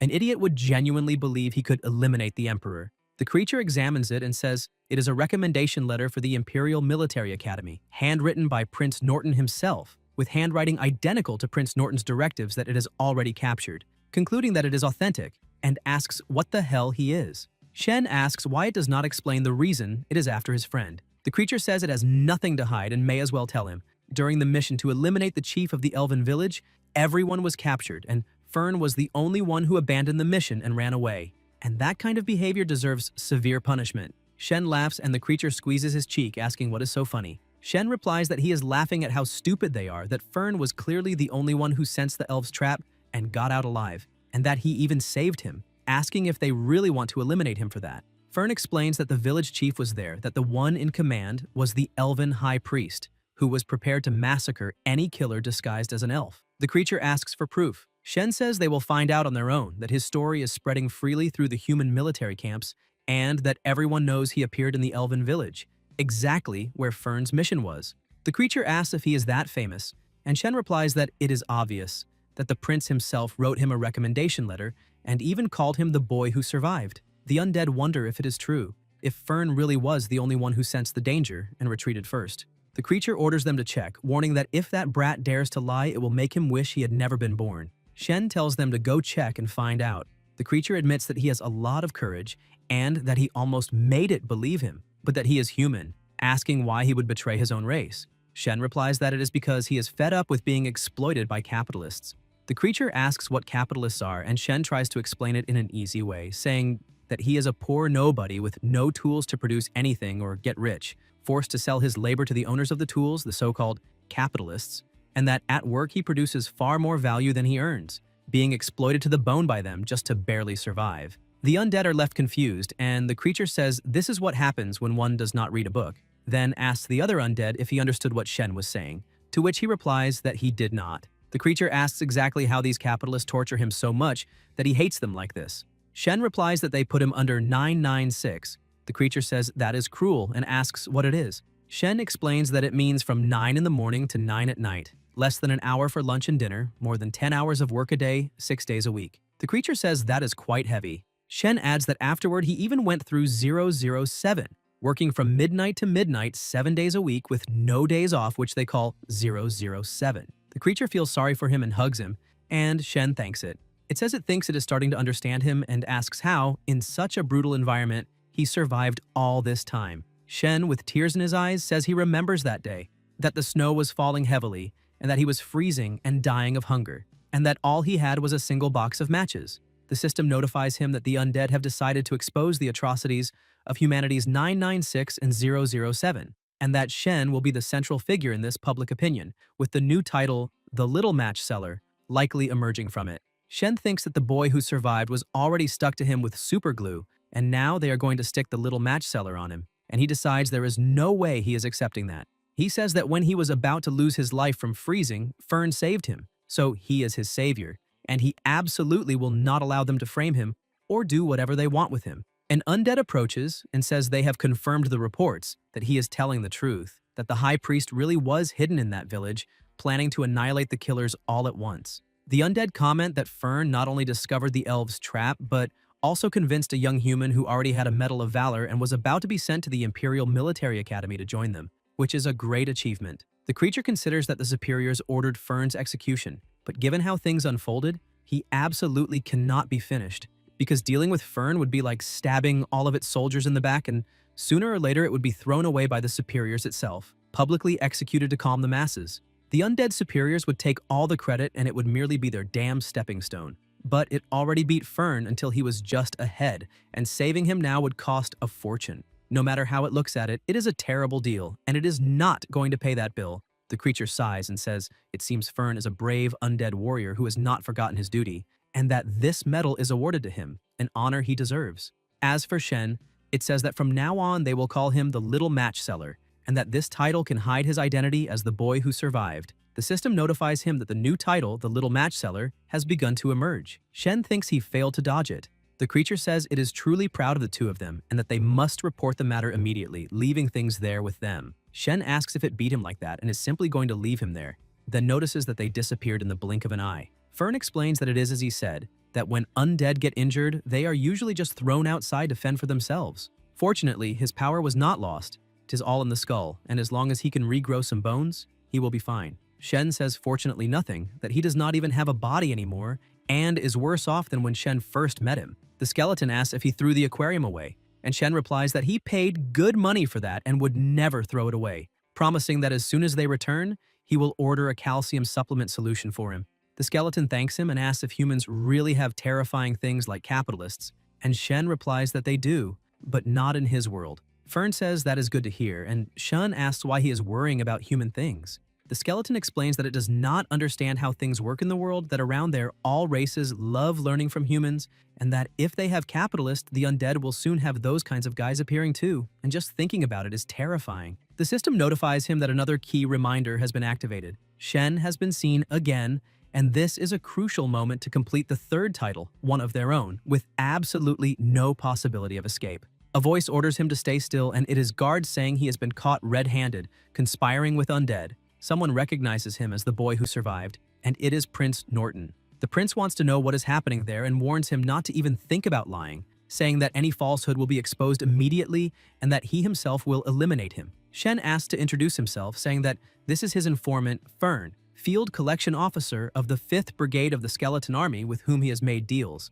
passing information about the undead, and that they have a contract. Norton asks in surprise how it is possible for a human to have made a contract with an undead. A mage confirms that he is not lying, saying that he is monitoring his words actions and soul with continuous arcane magic. The guards comment that they never thought the legendary boy who survived would have tricks like this up his sleeve, and that he is truly as incredible as the rumors say. An elf asks if he really obtained information about the undead from Fern, and Shen confirms it, saying that he already delivered it to the Shadow Hand Brotherhood. The elf says she believes him, that she specializes in soul magic and is highly sensitive to corrupted souls, and that his soul is remarkably pure, full of righteous anger and unwavering conviction, making it impossible for him to be an undead puppet.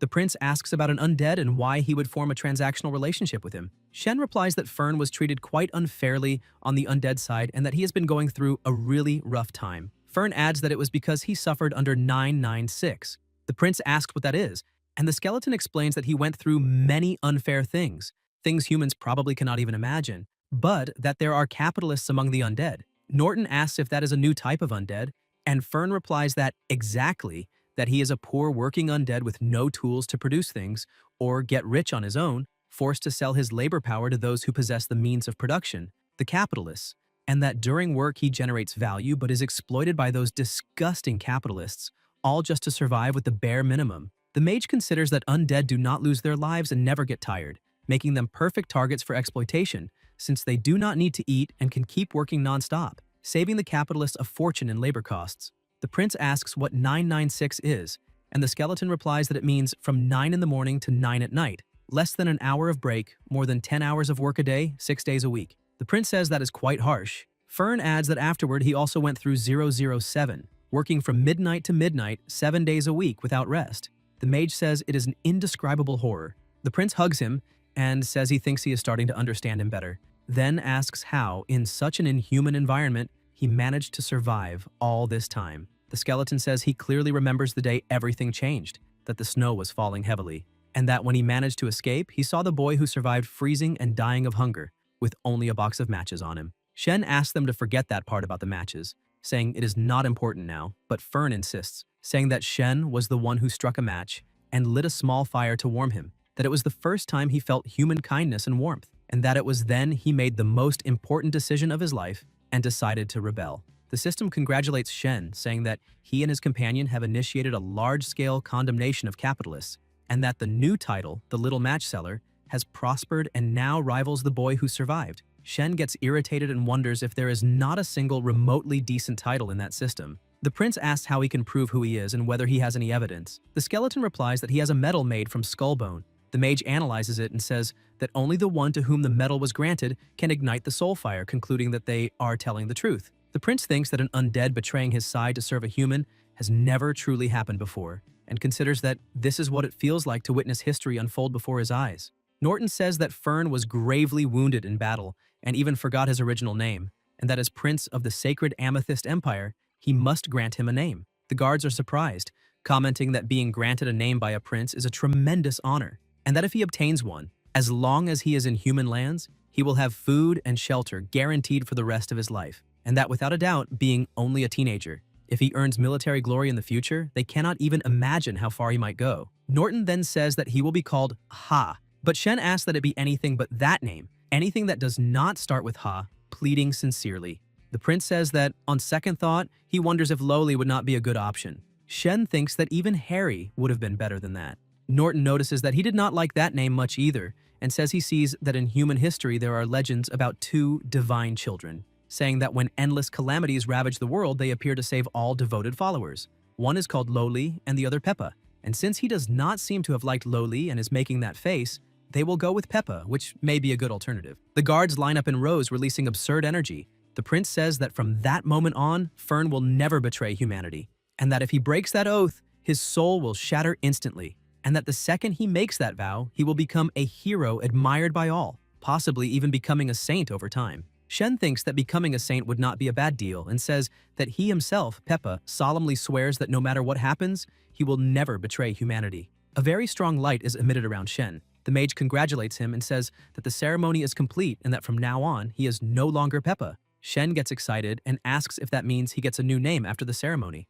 Everyone calls him Saint Peppa, and Shen does not seem to like that at all. Norton says he will pretend he did not see what happened there and asks him and his partner to be more careful from now on without slipping up, and that if anything happens, he must inform him in advance. assuring him that if they manage to accomplish something great, he will not hesitate with the rewards. Shen says he understands. The prince hands him an enchanted sheet of letter paper, explaining that anything written on it instantly synchronizes with the corresponding sheet in his hand, that it is a special item for royal intelligence, and that if he receives any important information or significant events arise, he should use it to contact him. Shen says he will serve humanity until the end, thinking that now they are finally making progress and that this skeleton from undead intelligence must know plenty of dirty secrets. The prince says goodbye and the elf says she will tell him a secret. The name Peppa actually holds a secret. Shen asks what secret. The elf explains that in the legends, the divine child, Peppa wielded weapons that constantly changed, swords one moment, spears and bows the next, sometimes even strange weapons unknown to humanity, and that those who carry this name usually prove naturally skilled with all kinds of weapons. Shen asks if the name Peppa comes from wielding strange weapons, saying he understands. The elf says he is as sharp as ever and understood immediately, asking him to remember that he also needs to work hard, striving to become a master proficient in every kind of weapon. Shen asks if there are many people named Peppa, and the elf replies that quite a few, that she herself knows 5 humans, Old Peppa, Little Peppa, Red Peppa, Big Peppa, and Fat Peppa, and that he is the most special one, Saint Peppa, personally named by the royal family in the kingdom. Shen thinks it is somewhat comforting to know he is not the only one stuck with that name. The elf asks him to keep it up, saying that the prince has great hopes for him, and then they walk away. The skeleton calls Shen Peppa and says they should go too. Shen gets irritated, saying that he is provoking him and should not call him that. The skeleton asks why he is so angry, and Shen puts him into the ring, saying he is done for and that the calcium supplements are cancelled. As he approaches the door, Shen notices that the skeleton is standing still and did not enter the ring, and asks what the hell he is up to. The system then congratulates him for succeeding. He survived continuous encirclement by both undead and humans. The undead abandoned their hostility, and the humans did the same. The undead left behind the bone medallion and granted him the title the Little Match Seller. The prince of the human empire granted him the name Saint Peppa and performed a sacred ceremony, which means both major races see him as one of their own, trustworthy and worthy of investment. As a fragile human, he reversed a terrible situation through wisdom while surrounded by enemies, turning enemies into friends and profiting from both sides. And this was the main reason he obtained the title One of Their Own for the 3rd time. He is also the first ordinary person to obtain the same title 3 times in a row, breaking every rule, something that seemed impossible, but he did it. The gate then gained a hidden ability, temporal stagnation, basic, which, when crossed, can make time on one side stagnate for 3 seconds while the other side remains unchanged. After each use, it cannot be activated again for 1 week, and the next time he advances the quality of a title and acquires an exceptional blue quality or higher, the gate will gain a new ability. Shen asks if he can stop time for 3 seconds once a week, saying the ability is kind of weak, but if it can level up, then there is a way to make it last longer. Temporal stagnation is completed, and the system notifies him that this activation was a test version and does not count as an official use. Shen asks if that is it, complaining that it was way too fast and says it is nothing, that it is just messing with him, thinking that it devoured the title One of Their Own. The system notifies him that the title has been devoured and that he gained 3 attribute points, with his current attribute points at 10. Shen lies down on his bed, saying that it is already 6 in the morning and that this is enough for the day, that he will work hard again the next day, and that he is sleepy and needs to sleep. Someone knocks on the door and Shen asks who it is. The voice replies that it is Qian Rushan and says they are leaving on the aircraft for the exam site. Guys, if you enjoyed the video, leave a like, comment, and subscribe to the channel so you don't miss new content. Thank you.